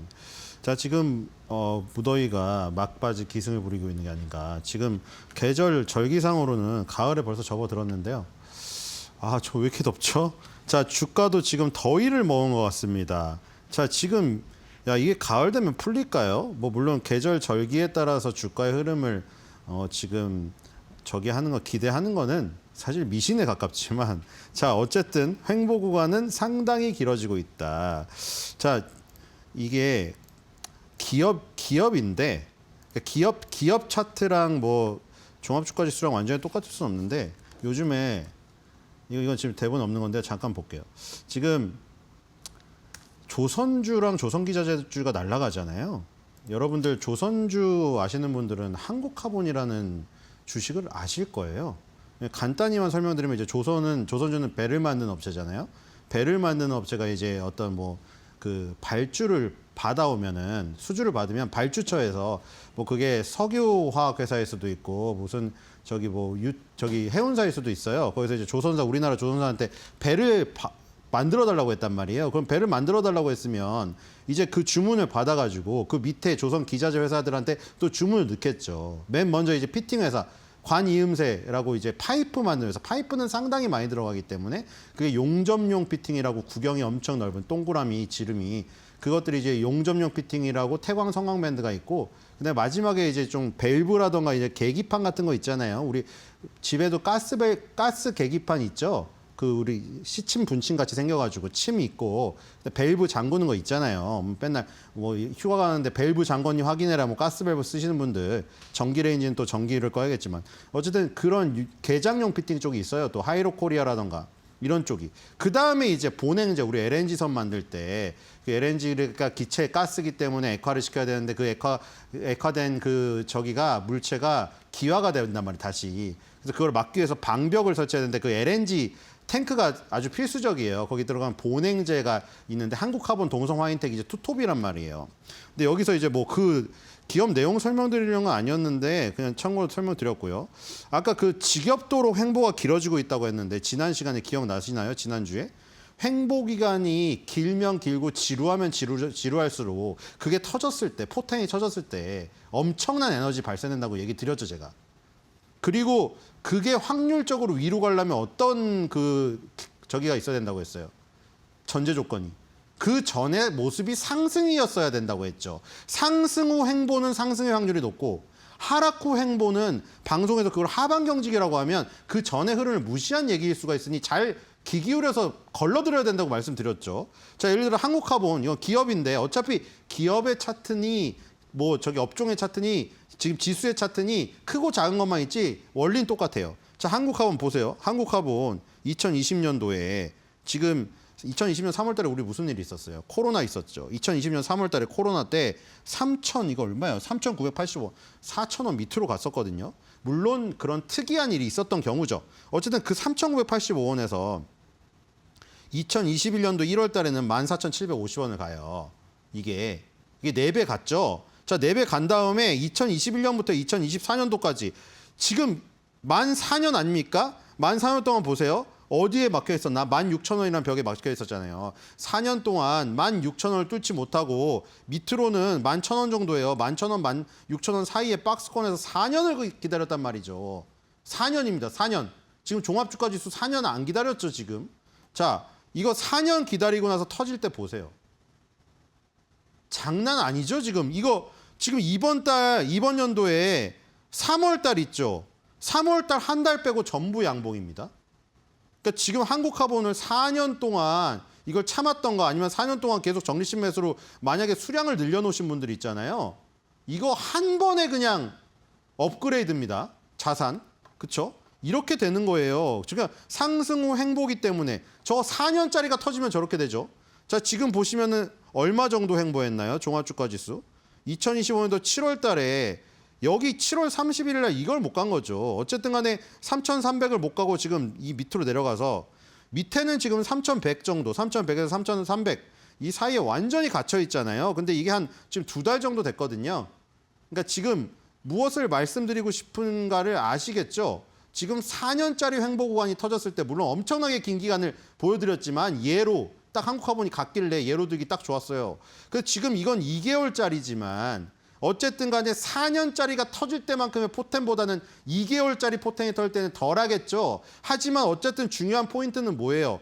횡보 구간이 길면 길수록 그게 터졌을 때는 엄청난 에너지가 발산된다는 거죠. 그리고 그 확률은 그 전에 상승했던 방향을 따를 확률이 높다고. 그러니까 우리가 이 지겨운 여름철 무더위가 늦기승을 부리는 것처럼 지겹게 횡보를 해도 기다릴 만하다는 거죠. 그러니까 뭐 이게 언제 터질지는 알 수가 없죠. 그렇죠? 그거는 이 지금 미스터 마켓만이 알 수가 있지만 어떤 뭐 힌트를 얻을 수 있냐면 일단 이동평균선들이 밀집되면 그 풀어질 확률 시간은 점점 다가오고 있다. 그러니까 우리가 실타래 풀어줬다고 생각하면 돼요. 고양이가 실타래 갖고 놀다가 털실 갖고 놀다가 다 풀어 헤쳐버리면은 그 주인이 어떻게 합니까? 주인이 아유 너 양이 저리 가 한 다음에 털실 다시 동그랗게 만들어 놓죠. 그 다음에 또 어떻게 해요? 고양이가 또 흐트러 놓습니다. 똑같아요. 이동평균선이 펼쳐지면은 다시 뭉치는 거고 뭉치면 펼쳐지는 거예요. 그러니까 지금 이동평균선의 이격을 좁힌다고 하죠. 그거를 이격이 좁아져서 뭉쳐지면 또 고양이가 와서 푼단 말이에요. 결국에는. 그러니까 지금 뭉쳐지고 있잖아요. 점점 이제 60개월선도 올라오고 그러니까 점점 이제 이동평균선이 밀집된다. 털실이 뭉쳐지고 있다. 그럼 다시 풀릴 시기가 다가오고 있다. 이렇게 보시면 될 것 같아요. 자, 그래서 어쨌든 3,200을 못 넘고 지금 답답한 모습이지만 그런 희망을 갖고 견딜 수 있는 횡보라는 거. 상승 후 횡보니까요. 코스닥도 마찬가지죠. 코스닥이 다른 거는 변동폭이 위아래가 코스피보다 크다는 것뿐. 얘도 이동평균선. 아까 말한 대로 실타래가 뭉쳐지고 있네요. 그렇죠? 그러니까 이것도 뭐 기다려 볼 만하죠. 어차피 코스피에 의해서 움직이니까 코스닥은 사실 그렇죠. 코스닥은 좀 나스닥처럼 어떤 우리가 좀 그렇게 벤치마킹을 했는데 현실은 인정해야 돼요. 나스닥 같은 독립성 없어요. 그렇죠? 인정해야죠. 뭐 언제까지 뭐 코스닥도 우리 코스닥도 나스닥 벤치마킹 했는데 뭐 지켜 세워줘야지. 그거 자존심 필요 없습니다. 코스닥은 코스닥 나름대로 인정해야 돼요. 잘 다 키워놓으면 떠나니까 오늘 주제도 그거죠. 알테오젠 잘 키워놓으니까 뭐 물론 그건 기업의 자유를 어쩔 수는 없는데 자 어쨌든 수급 보겠습니다. 오늘 3,800억 이상 거의 3,900억을 지난주 금요일에 팔아서 수급이 완전 꼬인 상태로 끝나버렸고요. 오늘도 510억 팔고 있네요. 자 코스피가 지금 6일 연속 순매도입니다. 저 외국인 순매도가 풀려야 돼요. 코스닥도 지금 4일 연속 순매도죠. 오늘은 사이좋게 500억 마이너스입니다. 사이가 저런 데서 사이가 좋을 필요는 없는데요. 자 어쨌든 거래소 시가총액 상위 보겠습니다. 자 그럼에도 불구하고 외국인이 6일 연속 순매도를 하고 있음에도 불구하고 오늘은 또 조방원의 방산이 가고 있습니다. 역시 지금의 주인공은 조방원님이 확실하죠. 지난주에는 조선이 엄청 뜨거웠고 조선주가 가니까 아까 보여드린 한국화본 보셨죠? 조선 기자재는 저렇게 수익률이 더 납니다. 자 그리고 지금 하나 에어로스페이스 오늘은 방산이 움직이면서 제가 방산이 지금 하나 에어로스페이스가 지금 확률적으로 갈 수 있는 최고치가 5위라고 말씀드렸죠. 5위 갔네요. 그렇죠? 삼성전자 우선주를 제치고 한화 에어로스페이스가 시가총액 5위 자리에 갔습니다. 물론 삼성바이오로직스와는 격차가 크기 때문에 따라잡으려면 삼성바이오로직스가 폭락을 하던가 한화 에어로스페이스가 여기서 100만 원, 130만 원 이상 가야 돼요. 자, 그래서 지금 아직까지는 좀 이른 상황이고요. 어쨌든 갈 수 있는 최고치를 갔다 지금 방산이 한화 에어로스페이스. 그다음에 현대중공업 지난주에 뜨거웠고요. 지금 오늘도 7위 자리를 지키고 있습니다. 밑에 현대차, 기아가 나란히 있거든요. 우리나라 사실 5위 근처에 터줏대감이었는데 지금 거의 10위 밖으로 밀릴 지금 위기에 처해 있어요. 자, 두산에너빌리티가 조금 밀려 있지만 12위에 있고요. 자, 어느덧 조선주가 강세를 띠면서 하나오션이 또 13위로 따라붙어 버렸네요. 자, 이렇게 되면 조방원의 원자력의 우두머리죠. 원자력의 대장주인 두산에너빌리티, 조선주의 2등주인 하나오션의 역전단할 가능성이 지금 있기 때문에 분발해야 되겠습니다. 자, 코스닥입니다. 코스닥은 오늘 눈에 띄죠. 오늘 수급이 안 좋음에도 불구하고 알테오젠이 6% 가까이 급등하고 있습니다. 자, 그리고 HLB도 4% 급등하고 있죠. 자, 이전 상장을 꿈꾸던 2인, 그 2인이 오늘 다 급등하고 있습니다. 자, 그리고 그것뿐만이 아니라 지금 휴젤도 지금 오르고 있고요. 그리고 SM도 지금 계속 좋네요. 지금 SM. 자, SM은 이거 뭐 캐대언 소식까지 전해지면서 지금 굉장히 지금 탑픽이죠. 엔터테인먼트 중에는 탑픽이라고 볼 수가 있겠고요. 자, 한화에러스페이스, 알테오젠 이렇게 봤고요. 뭐 알테오젠은 조금 더 자세히 하려고 했는데 일단 상승률 상위 섹터를 보겠습니다. 상승률 상위 섹터는 일단 슈퍼 박테리아 마리아나 올라 있는데 이거는 좀 1등 종목이 크레오 SG라고 315원이거든요. 네, 이런 건 좀 빼겠습니다. 315원 좀 심하죠. 마리아나에도 BL팜텍이 있는데 이거 738원이거든요. 우리 일단 1,000원 미만인 건 좀 너무 초소형 좀 빼겠습니다. 자, NFT도 마찬가지인데 빌리언스가 440원짜리군요. 지금 우리나라에서 1,000원 미만이 이렇게 많은지 몰랐네요. 400원, 300원, 700원. 그렇죠? 여기서는 그래서 빌리언스 말고 다날 보겠습니다. 다날이 지금 2등인데 15% 오르고 있거든요. 9,080원, 9,090원 왔다 갔다 하고 있네요. 자, 다날을 보겠습니다. 제가 아까 전에 그 한국카본을 보다가 뉴스를 닫아버렸는데 뉴스를 좀 다시 필게요. 이게 옆에 지금 이 차트를 이렇게 크게 보여드릴 수도 있는데 옆에 뉴스를 보려고 이게 펴놨어요. 자, 한국카본입니다. 한국카본 아까 봤죠? 52주 친구가 한국카본 하도 얘기를 해가지고. 자, 다날입니다. 자, 다날은 지금 무슨 소식이 있냐면 다날에서 그 페이코인이라는 거를 운영하고 있는데 그게 스테이블 코인 결제 인프라로 전환을 본격화한다는 소식이 지금 있습니다. 페이코인 예전에 써보신 분 계셨을 텐데 변동성이 너무 심해요. 그 비트코인은 이더리움이 아니기 때문에 페이코인은 수시로 너무 가격이 변동하는 나머지 예를 들어 편의점이나 우리가 패밀리 레스토랑 가갖고 페이코인으로 딱 결제하려는 순간 내가 생각했던 그 가격이 새로 고침으로 바뀌어버려요. 그 종업원이 고객님 페이코인 가격이 내려서 저희 가격이 모자른데요? 금액이 이렇게 돼버리거든요. 근데 이제 그 변동성을 완화시키려고 이제 스테이블 코인이라는 게 지금 도입이 된 거잖아요. 그 다날이 뭔가 이 지금 그 페이코인을 주요 오프라인 매장 우리 중심으로 해서 지금 가상 자산 결제 시장 확대를 위한 본격적인 행보에 나섰다. 이러면서 스테이블 코인을 뭐 여기서 사용하려고 하는가 봐요. 그래서 결제 수단이 보니까 비트코인, 이더리움, 페이코인이 지원된다고 하네요. 그러니까 페이코인의 변동성을 비트코인, 이더리움 같은 요 변동성이 좀 적은 자산을 기본으로 한 요 자산도 아마 이 다날 그 결제 수단에 탑재를 시키려나 봅니다. 그래서 지금 오르고 있는 것으로 보이고요. 자, 음원 음반입니다. 여기도 지금 다날이 들어있는데 자, 다날은 지금 음원 음반에서는 다루지 않겠고요. 중복이니까요. CJ ENM 다루겠습니다. 왜냐면 CJ ENM 자, 한국카본 같은 주식이 있는 반면 CJ ENM 같은 주식도 있어요. 정말 답답. 자, 이건 한국카본이랑 정반대죠. 이게 바로 그겁니다. 한국카본은 상승 후 횡보했다가 상승한 거고 CJ ENM은 하락 후 횡보했다가 급락했잖아요. 그러니까 이걸 보고 방송에서 하방 경직이라고 하면은 걸러들어야 되는 게 저기서 딱 얘가 나오네요. 그렇죠? CJ ENM 같은 것은 정말 조심해야 됐었죠. 자, 지금 어쩔 수가 없고 지금 오르는 소식은 박찬욱 감독 신작 나왔네요. 어쩔 수가 없다. 여기서 지금 이병헌 씨도 나오군요. 지금 보니까 베니스에서 호평받았던 소식에 오르고 있습니다. 어쨌든 CJ ENM 뭐 하는 드라마, 음반, 영화 좀 잘 됐으면 하는 바람이고요. 자, 마지막으로 KNR 시스템 원자력 발전소 해체 있는데 지금 두산에너빌리티는 좀 12위로 밀리긴 했습니다만 원자력 발전소 해체 종목들은 움직이고 있네요. KNR 시스템이 상한가에 진입을 했습니다. 그다음에 SNW, 원R TNA, 대창솔루션, 한택, 한정 KPS 나오기까지 전부 코스닥 종목이네요. 자, KNR 시스템 보겠습니다. 근데 주가가 그동안 안 좋았군요. 2024년 3월 달에 상장했을 때 38,000원짜리였는데 지금 상한가 갔어도 13,000원이네요. 정말 안타깝죠. 우리나라 저 상장할 때 항상 조심해야 돼요. 누누이 얘기하지만. 그렇죠? 상장할 때 너무 예쁘게 꾸미고 나오거든요. 그러니까 자기 민 얼굴을 숨기고 분칠을 엄청나게 그거 화장 벗겨봐야 합니다. 큰일 납니다. 이런 종목 많기 때문에. 자, KNR 시스템 일단 로봇 필수 핵심 고성능 서버 밸브군요. 이거 고성능 서버 밸브 국산화 본격 성공했다. 그래서 미국, 영국을 넘어서 본격 양산 이 부분 때문에 급등이 일어났습니다. 근데 아까 말한 대로 신규 상장은 처음엔 좀 조심해야 되지 않을까 이런 생각이 들고요. 자, 알테오젠 얘기를 오늘 사파로 만들었습니다. 자, 우리 이런 예가 많이 있었거든요. 가장 대표적인 예는 셀트리온.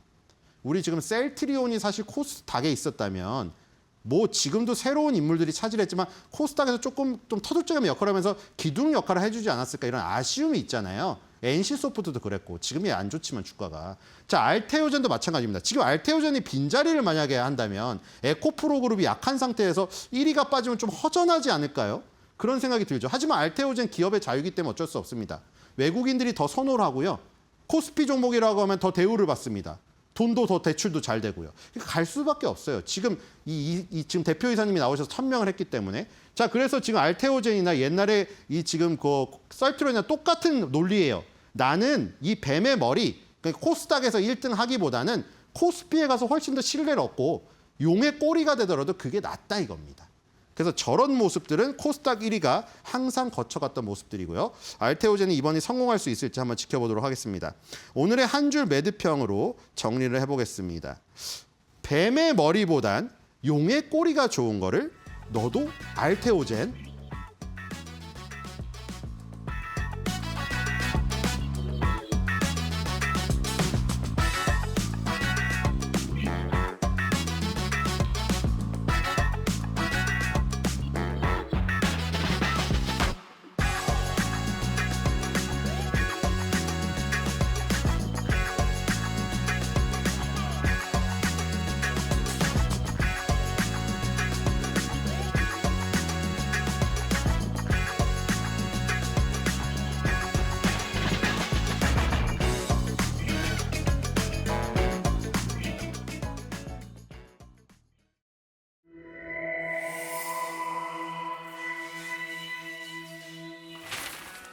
경제의 흐름을 켜는 스위치 온앤 오프.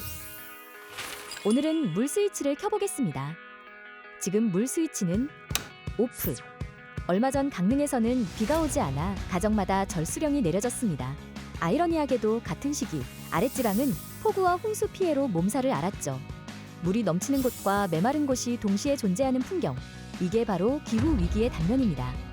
물이 미래 경제와 생존의 기준이 되고 있는 지금 물 부족 시대의 실태를 3가지 키워드로 정리해 보겠습니다. 첫 번째, 가뭄과 홍수의 공존. 기후변화는 홍수와 가뭄을 동시에 키웁니다.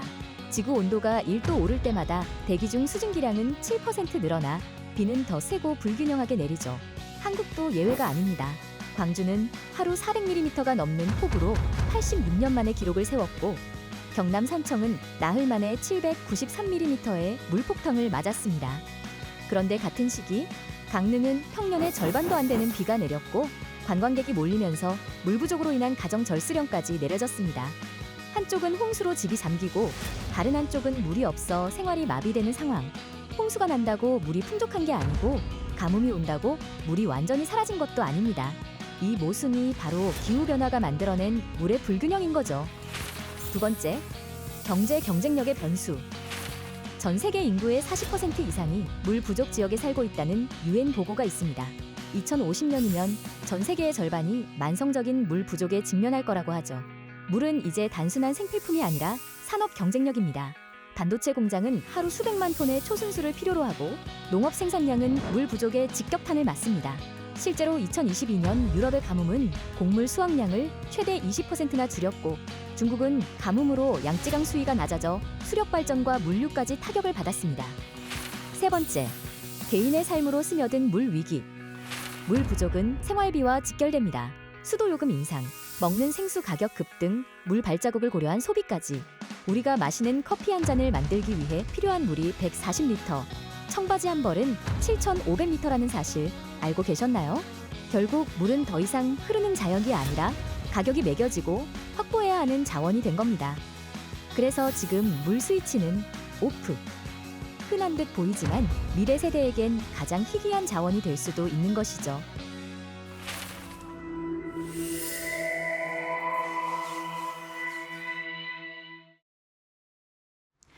역사적으로 9월 달은 미증시도 그렇고 우리 시장도 함께 쉬어갔었죠. 다만 이번 달 미국에서 9월 금리가 인하되고 한국 시장에서 증시 부양 정책이 통과된다면 박스피를 탈출할 것이란 긍정적 전망도 함께 나오고 있습니다. 이러한 상황 속 일단 주말 사이 나온 반도체 관련 뉴스로 지수 자체적으로는 쉬어가는 분위기인데요. 현재 지수 상황 바로 열어보도록 하겠습니다. 일단 코스피, 코스닥 양시장 일제히 하락하는 움직임 장 초반부터 지금까지 이어가고 있습니다. 코스피가 0.71%가량 하락하면서 3,163선을 지나가고 있고요. 코스닥도 0.66%가량 하락하면서 791포인트 지나가고 있습니다. 코스피는 3,170선까지 왔다가 현재 시간 기준으로 이를 내려놓는 모습 보여주고 있고 코스닥은 오늘 내내 800선을 밑도는 움직임 보여주고 있습니다. 수급 상황도 함께 살펴보시죠. 일단 코스피 시장 매매 동향입니다. 외국인과 기관의 순매도가 장 초반부터 지금까지 이어지고 있고요. 기관의 매도폭을 늘려가는 움직임 일단 포착이 되고 있습니다. 900억가량 기관이 팔고 있고요. 외국인도 500억가량 순매도 중입니다. 개인만이 1000억가량 순매수 움직임 보여주고 있는 가운데 오늘 코스닥 시장 매매 동향도 함께 체크해 보시죠. 오늘 코스닥 시장도 개인과 기관의 순매수가 들어오고 있습니다. 일단 개인이 양 시장을 일제히 사들이고 있고요. 외국인은 일제히 양 시장을 팔고 있습니다. 코스닥 시장 700억가량 외국인에 팔고 있는 팔자세 보여주고 있고 기관이 300억가량 사들이고 있는 모습 보여주고 있습니다. 수급 상황까지 살펴봤고요. 원달러 환율 동향도 함께 살펴보시죠. 오늘 원달러 환율이 1,390원대로 다시 올라섰습니다. 1,392원 선에서 움직이는 모습 체크되고 있습니다. 네, 이렇게 오늘 시장 상황 간단하게 살펴봤습니다. 바로 오늘 주목해볼 만한 투자 뉴스로 이어가 보시죠. 국내 방산업계가 9월 폴란드에서 열리는 동유럽 최대 방산 전시회 MSPO 2025에 총 출동합니다. 한화 에어로스페이스, 한화 시스템, 현대 로템, 한국 항공우주산업 등의 국내 주요 방산 기업들이 최신 무기 체계를 선보일 예정인데요.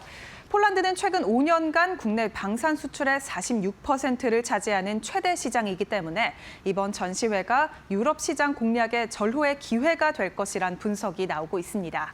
한화그룹은 이번 전시회에서 통합 전시 부스를 마련합니다. 한화오션은 폴란드 해군의 차세대 잠수함 획득 사업인 오르카 프로젝트를 겨냥해 장보고3, 배치2 잠수함을 선보일 예정이고요.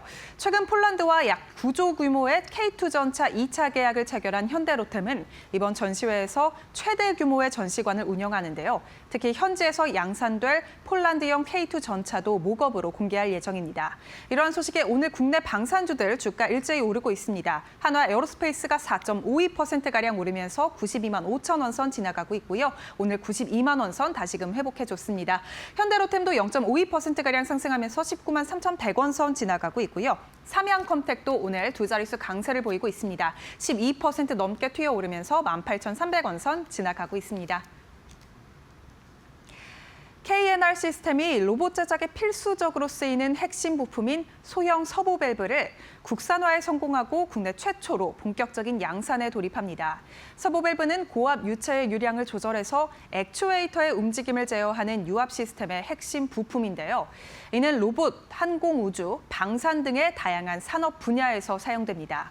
특히 KNR 시스템은 이번 국산화는 고하중, 초정밀 제어를 구현해낼 수 있기 때문에 국내에서 독자적인 생산 체계를 구축한 것은 KNR 시스템이 처음이라고 밝혔는데요.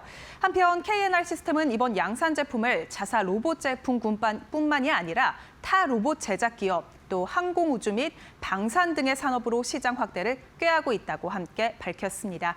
이러한 소식에 오늘 장중 상한가를 기록하기도 했는데 최근 들어 노란봉투법의 수혜주로 지목되면서 로봇 관련주들 주가가 심상치 않죠. 오늘 KNR 시스템 현재 시간 기준으로도 상한가 터치한 후 이를 유지하는 모습 가져가고 있고 13,240원 선 지나가고 있습니다. 나우로보틱스 주가도 오늘 강세입니다. 해외 시장 진출이 본격화될 것이라는 하나증권의 긍정적인 전망에 11%가량 급등하고 있고요. 18,730원 선 거래되고 있습니다. 주말 사이 중국이 알리바바의 인공지능 칩을 자체적으로 개발했다라는 뉴스에 미국에서 반도체주의 하락이 눈에 띄었었죠. 여기에 더해 미국이 중국산 장비에 대한 규제를 강화한다고 밝히면서 반도체주의 주가가 약세입니다. 현지 시간 29일 미국 정부는 삼성전자와 SK하이닉스의 중국 공장을 BEU 프로그램에서 제외한다고 발표했는데요. 지난 2022년 10월 미국 정부는 중국 반도체 견제를 위해 반도체 장비의 중국 반입을 사실상 금지한 바 있죠. 다만 BEU 자격이 있는 기업은 이 조치 아래에서도 예외적으로 중국으로 미국산 장비를 들여올 수 있었는데요. 이번에 이 BEU 자격이 취소되면서 두 기업의 중국 공장 운영에 차질이 생길 가능성이 커진 겁니다. 여기에 알리바바가 자체 AI 칩을 개발했다라는 소식까지 겹쳤는데 그간 알리바바는 엔비디아의 주요 고객사 중 하나였지만 이번 자체 개발을 통해 엔비디아의 의존도를 줄일 것으로 파악됩니다.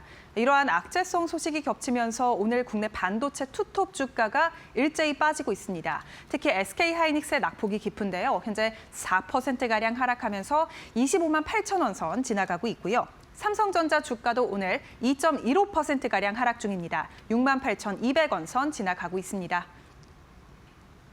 주말 사이 나온 반도체 관련 뉴스가 우리 시장을 짓누르고 있습니다. 특히 중국의 반도체 공장을 가지고 있는 삼성전자와 SK하이닉스의 낙폭이 깊은데요. 이러한 뉴스가 단기적인 충격일지 아니면 장기적인 우려로 불거질지 자세한 분석까지 저희와 함께 알아보시죠. 네, 뭐 전통적으로 미국이나 우리나 마찬가지 상황인 것 같습니다. 9월은 참 어렵다고 얘기를 하는데 그럼에도 불구하고 슬기롭게 나는 전략은 있지 않을까요? 위기 속에서 기회를 돌파하는 9월의 전략. 오늘 박시동 경제평론가의 분석에서 알아보도록 하겠습니다. 어서 오십시오, 평론가님. 네.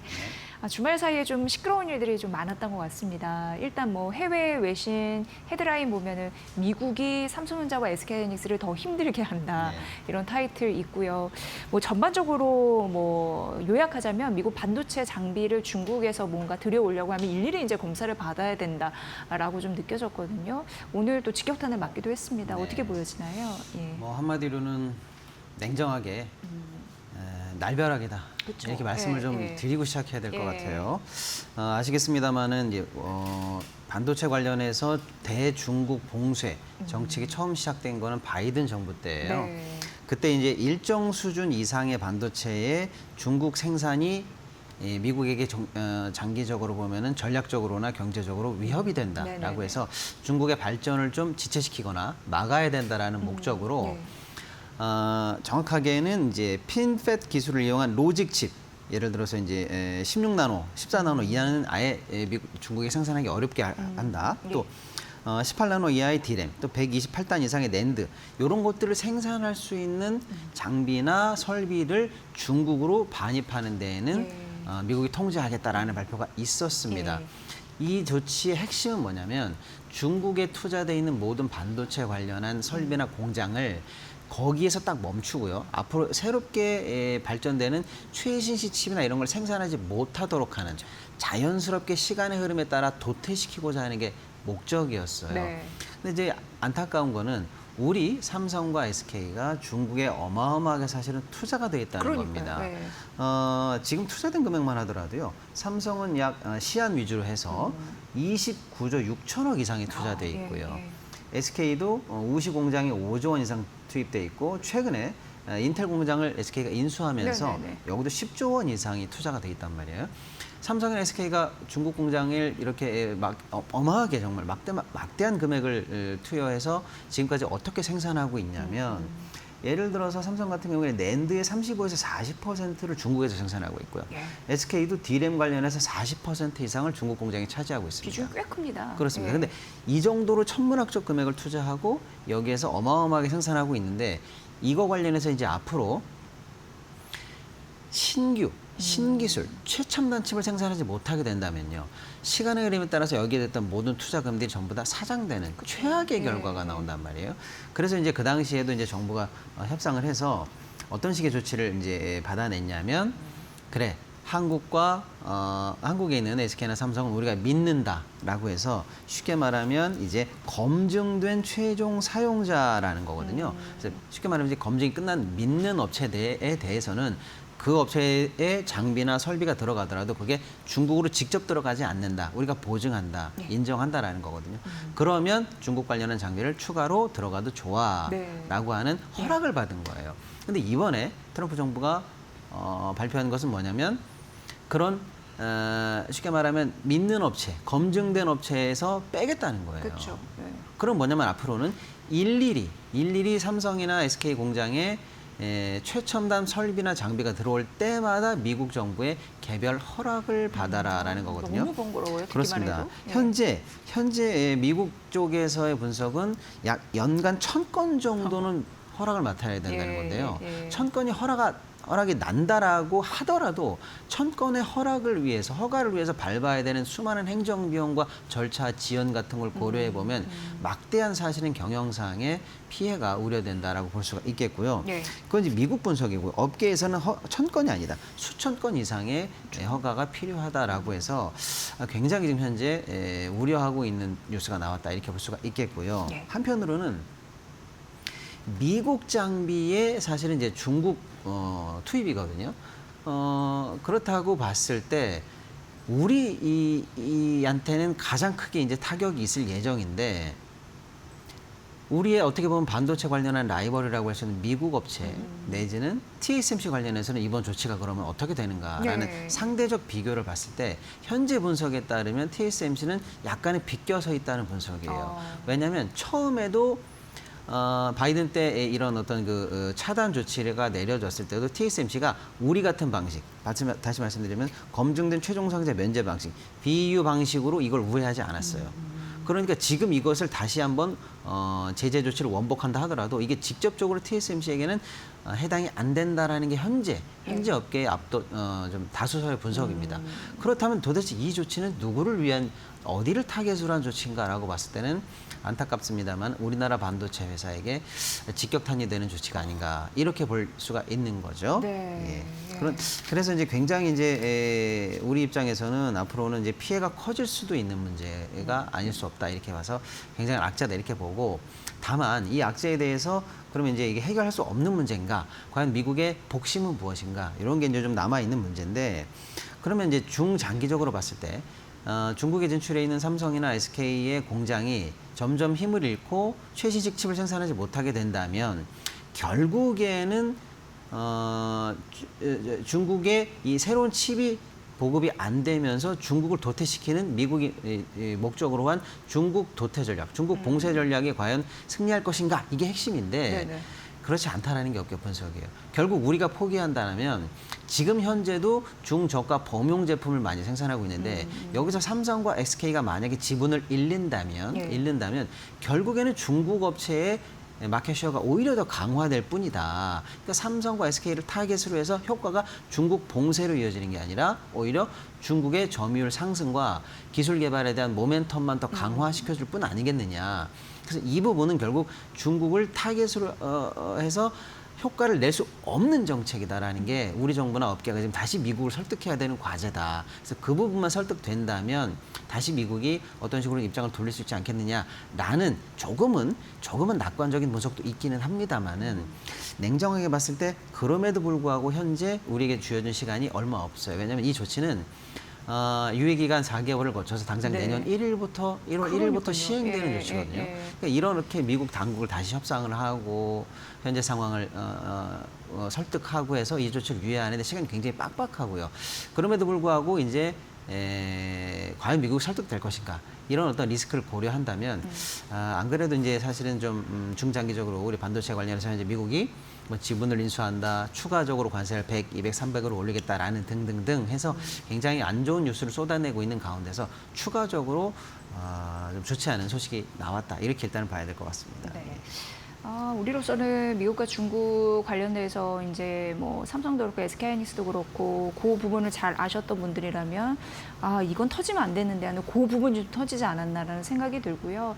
지금 평론가님께서 잘 언급을 해주신 그 중국 이럴수록 사실 이제 중국 반도체 자립 그 강도나 힘은 더 세질 것이라고 생각이 되는데 그래서 엔비디아 CEO 같은 경우에도 미국 정부에 얘기를 했던 게 바로 그 지점 아니었습니까? 그렇습니다. 근데 그게 또 비슷한 시기에 또 터졌다. 맞습니다. 예, 지금 AI 칩 자체 칩을 전형적으로 설계해서 만드는 것까지 중국에서 좀 해내는 흐름들 그것 때문에 엔비디아 좀 타격을 받은 흐름들이 주말에 또 있었는데 이 부분 자연스럽게 좀 설명 좀 부탁드립니다. 그렇습니다. 방금 저희가 말씀드린 것처럼 예. 중국을 억지로 봉쇄하면 중국이 그럼 도태되거나 미국에게 사실은 이제 경제적으로 굴복할 것인가라고 했을 때 현실로 그렇지 않다라는 얘기가 많이 나오고 있지 않습니까? 예. 그게 뭐냐면 중국 입장에서는 그러면 각종 군사 장비나 가전에 들어가야 되는 칩을 포기할 수는 없거든요. 결국에는 해내야 된다는 당위만 더 강화시킬 때 그때 중국 입장에서는 어마어마한 사회적 자본과 인재들을 다 이쪽에 집중 투자할 수밖에 없고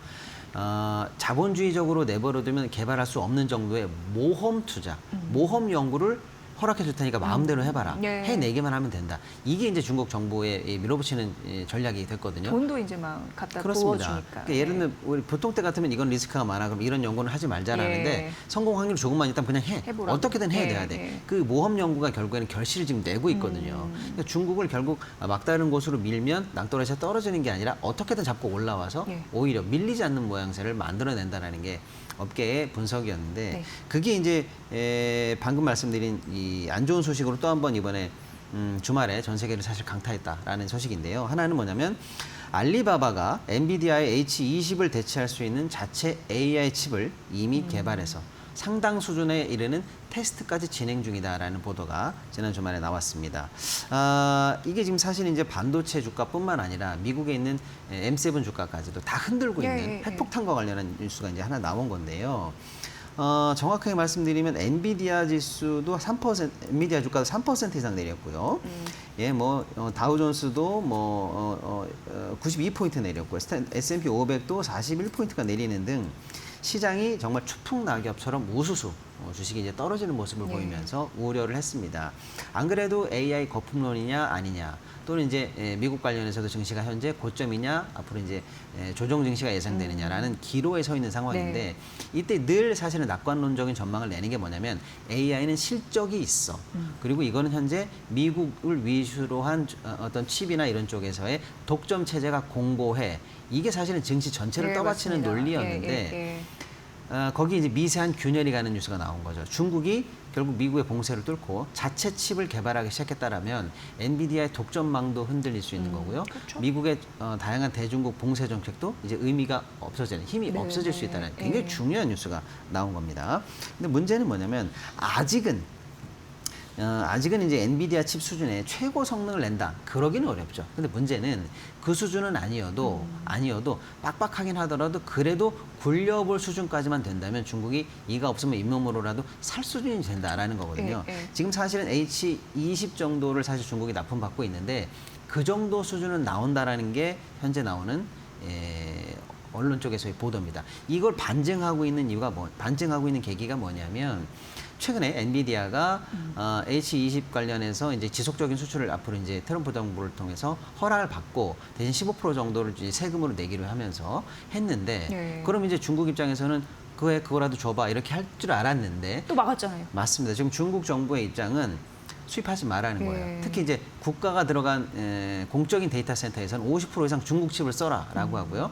미국산 H20 관련한 칩에 미국도 스파이 칩을 심어서 소위 말하는 백도어를 할 수 있지 않느냐라는 걸 명분으로 해서 수입하지 말라고 얘기했거든요. 그게 진짜 백도어가 의심돼서였을까라는 게 업계의 의구심이었어요. 그게 아니다. 그럼 그거 없어도 혹시 산업을 굴릴 수 있다는 힘이 있다. 자신감이 있는 거 아닌가. 그럼 중국이 믿는 구석은 무엇이었을까라고 했는데 이 보도가 이제 연이어 나오면서 그 사이에 사실은 범용 제품, 중저가 제품 이상 수준까지는 개발이 끝난 것이 아닌가라고 하는 게 이제 반증의 힘을 얻고 있는 상황이 되겠습니다. 문제는 알리바바뿐만 아니라요. 화웨이도 지금 올 초에 어센드 AI 칩 384개를 이제 묶어가지고 직접 해내는 컴퓨팅 시스템을 공개한 적이 있고요. 이게 이제 한간에서는 물론 믿을 수는 없습니다만 블랙웰의 유사한 성능까지도 갈 수 있다라는 보도까지는 나오는 상황입니다. 믿을 수는 없습니다만 뿐만 아니라 이제 뭐 다른 상하이 관련한 스타트업 메타엑스에서는 아예 자기네들은 H20을 대체할 수 있는 칩을 이미 출시했다 이런 얘기까지 나오고 있는 걸로 봐서는 뭐 대량 양산 얘기도 있고. 결국에는 중국이 어느 정도 칩 관련한 경쟁력을 기존과는 다르게 상당히 비약적인 수준으로 올라서고 있다라는 건 인정을 해야 될 것 같습니다.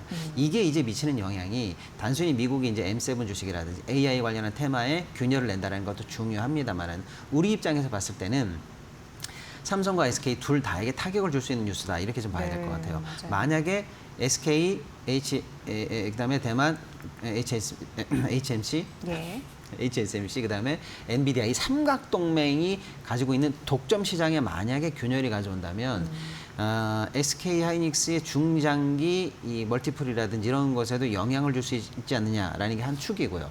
삼성 입장에서는 중저가 시장에서 다시 미국 칩이 이 중국 시장에 배짱을 열 때 그때 이제 SK는 납품하기 어렵거든요. 왜냐하면 지금 이미 캐파가 끝나 있어요. 그러니까 다시 삼성에게 물량이 올 수 있다라는 쉽게 말하면 낙수, 오더 이런 거에 대한 기대가 있었는데 양쪽 다 사실 중국이 칩을 개발했다라고 하면은 관련한 이 시장 관련한 향후 매출이라든지 이런 쪽에 청사진에 사실은 먹구름을 들여온다라고 봐서 이거는 미국 시장뿐만 아니라 우리 시장에도 사실은 굉장히 좋지 않은 뉴스다 이렇게 봐야 될 것 같습니다. 올해 1월이었잖아요. 우리가 생각해보면 딥시크 충격 때문에 엔비디아가 17% 이상 급락을 했고 뭐 수백억 달러 들이지 않아도 뭐 엔비디아까지 오픈 AI의 그 생성형 AI까지는 아니었지만 그래도 뭔가 충격을 줬는데 알리바바 연이어서 근데 앞으로 이럴 또 가능성은 너무하니까 미국뿐만 아니라 우리나라도 좀 긴장을 하는 것 같습니다. 그렇습니다. 이제 한간에는 중국의 이 로봇이나 반도체나 AI 관련한 최첨단 기술이 도대체 어디까지인가라고 해서 의구심을 갖고 계신 분들이 많은데 항저우 쪽이 사실 이제 미국의 실리콘밸리 같은 그런 항저우? 도시거든요. 예. 거기 보면 소위 말하는 요즘은요 항저우 육룡 이렇게 말합니다. 육룡? 로봇, AI, 예. 칩 관련한 회사들이 거기 다 몰려 있는데. 이런 쪽 반도체를 만드는 회사뿐만 아니라 이런 최첨단 회사가 지금 1,000개가 넘고요. 2년 안에 3,000개까지 스타트업이 늘어난다는 거예요. 그리고 어마어마한 중국 내 인재와 자본이 거기 지금 투여되고 있거든요. 가시적인 성과를 슬슬 내고 있다. 그래서 이제 중국 관련해서 이제 앞으로 딥시크의 충격, 이번에 알리바바의 충격처럼 또 다른 충격이 계속 예고되고 있다라는 그런 경각심 이런 것들은 좀 우리가 예의주시해 봐야 될 것 같습니다. 네. 그래서 이 반도체 싸움은 결국 국가의 굉장히 중요한 역할이 달려있다 이렇게도 얘기하는 것 같습니다. 우리나라 정부도 신경 많이 쓰겠죠.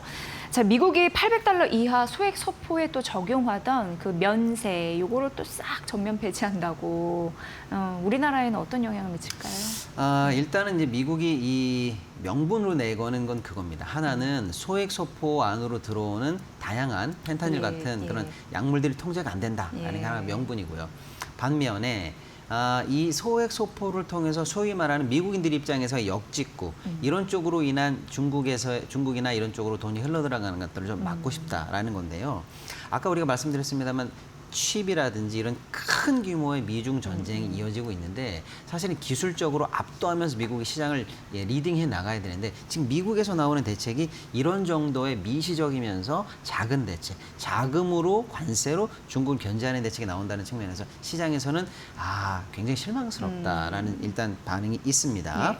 일단 우리나라 입장에서는 좋지 않은 소식이죠. 왜냐하면 우리나라에서도요 중소기업이라든지 자영업자라든지 이런 쪽에서 미국 쪽으로 나가는 전자상거래라든지 이런 쪽에서 나가는 매출이 상당한데 그 부분에 일단은 직격탄을 맞을 것 같다라고 해서 큰 틀에서의 뭐 무역 수지에도 영향을 주겠습니다만은 작게는 이 소상공인들이라든지 이런 쪽에 관련한 영향을 많이 주기 때문에 안 그래도 안 좋은 내수경이라든지 이런 쪽에 조금 먹구름을 들이우는 뉴스다 이렇게 봐야 될 것 같고요. 미국 내에서는 조금 영향이 분분합니다. 예를 들어서 이제 이런 작은 규모의 소포를 배달하는 페덱스 같은 그런 어떤 배송업체들의 주가에는 굉장히 안 좋은 영향을 미친다라고 할 수 있는데요. 우리를 치면 당근마켓 같은 그런 중고거래 플랫폼 쪽에서는 오히려 외부에서 들어오는 소포가 끊기고 나니까 그런 쪽 상거래는 오히려 활발하게 이어질 수 있다라는 쪽에서 그런 쪽 중고마켓 관련한 주식들은 오르는 상황. 그다음에 어쨌거나 인터넷에서 미국 내에서 소비하는 물건이 그래도 조금 늘지 않겠느냐라고 해서 아마존 관련해서는 조금 더 약간 이것은 조금 호재다 이렇게 좀 다양한 의견들이 이제 나오고 있기 때문에 호재일 수 있는 회사와 악재일 수 있는 회사 좀 나눠서 좀 봐야 될 것 같습니다. 네. 자, 이번 주도 이렇다 보니까 코스피가 뭐 뻗어나기가 좀 어렵겠죠. 근데 이제 3차 상법 개정, 자사주 이슈 뭐 이런 부분이 좀 잡아줬으면 좋겠네요. 뭐 가능할까요? 일단 계절적으로 9월은 사실은 이제 증시가 다 좋지 않은 주입니다. 왜냐하면 이제 8월 달에 항상 조금 많이 오르고 또 연말 이제 배당이라든지 이런 쪽 관련해서 모멘텀을 탐구하는 그런 소강 상태를 띠는 주간이기 때문에 월간이기 때문에 9월은 이제 일단은 조금 쉽지 않을 걸로 보입니다. 그래서 박스피 안에 있을 걸로 보이는데 박스피 안에서 문제는 뭐냐면 상방을 뚫고 갈 호재는 많아 보이지 않아요. 맞아요. 미국 관련해서는 금리 인하 기대감은 지금씩 조금씩 반영되고 있는 것 같고요.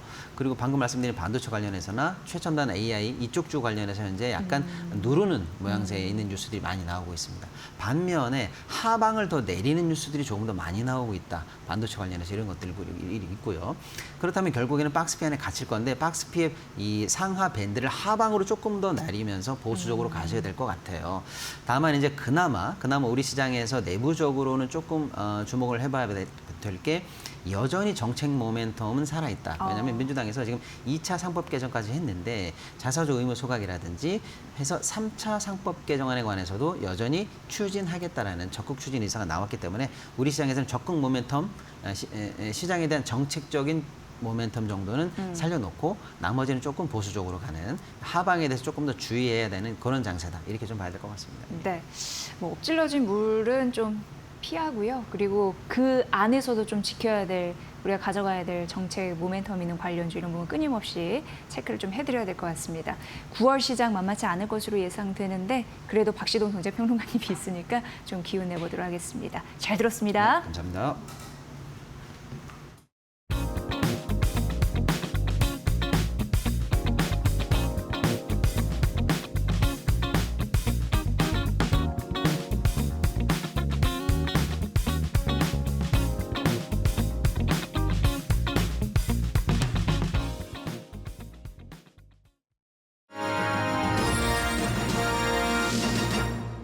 중국 알리바바가 차세대 인공지능 칩 자체 제작에 돌입했다는 소식에 국내 반도체 기업 주가가 약세를 보였습니다. 1일 오전 삼성전자는 2% 넘게, SK하이닉스와 한미반도체도 4% 안팎 하락세를 나타냈습니다. 알리바바가 자체 칩 조달을 시도하고 다른 중국 기업들도 엔비디아 H20 칩 대체품 개발에 나서면서 투자 심리가 흔들렸습니다. 실제로 지난주 뉴욕 증시에서도 엔비디아, 브로드컴 등 주요 반도체 종목이 3% 넘게 떨어졌습니다. 여기에 내년부터 삼성전자와 SK하이닉스 중국 공장에 미국산 장비 반입이 까다로워지는 점도 부담으로 작용했습니다. 미국 상무부가 삼성, 하이닉스 중국 법인의 포괄 허가를 폐지하기로 한 것입니다. 이에 따라 시안과 우시, 다롄 공장은 내년부터 장비 도입 때마다 미국의 개별 허가를 받아야 하며 국내 반도체 업체들의 중국 내 생산 위축 우려가 커지고 있습니다.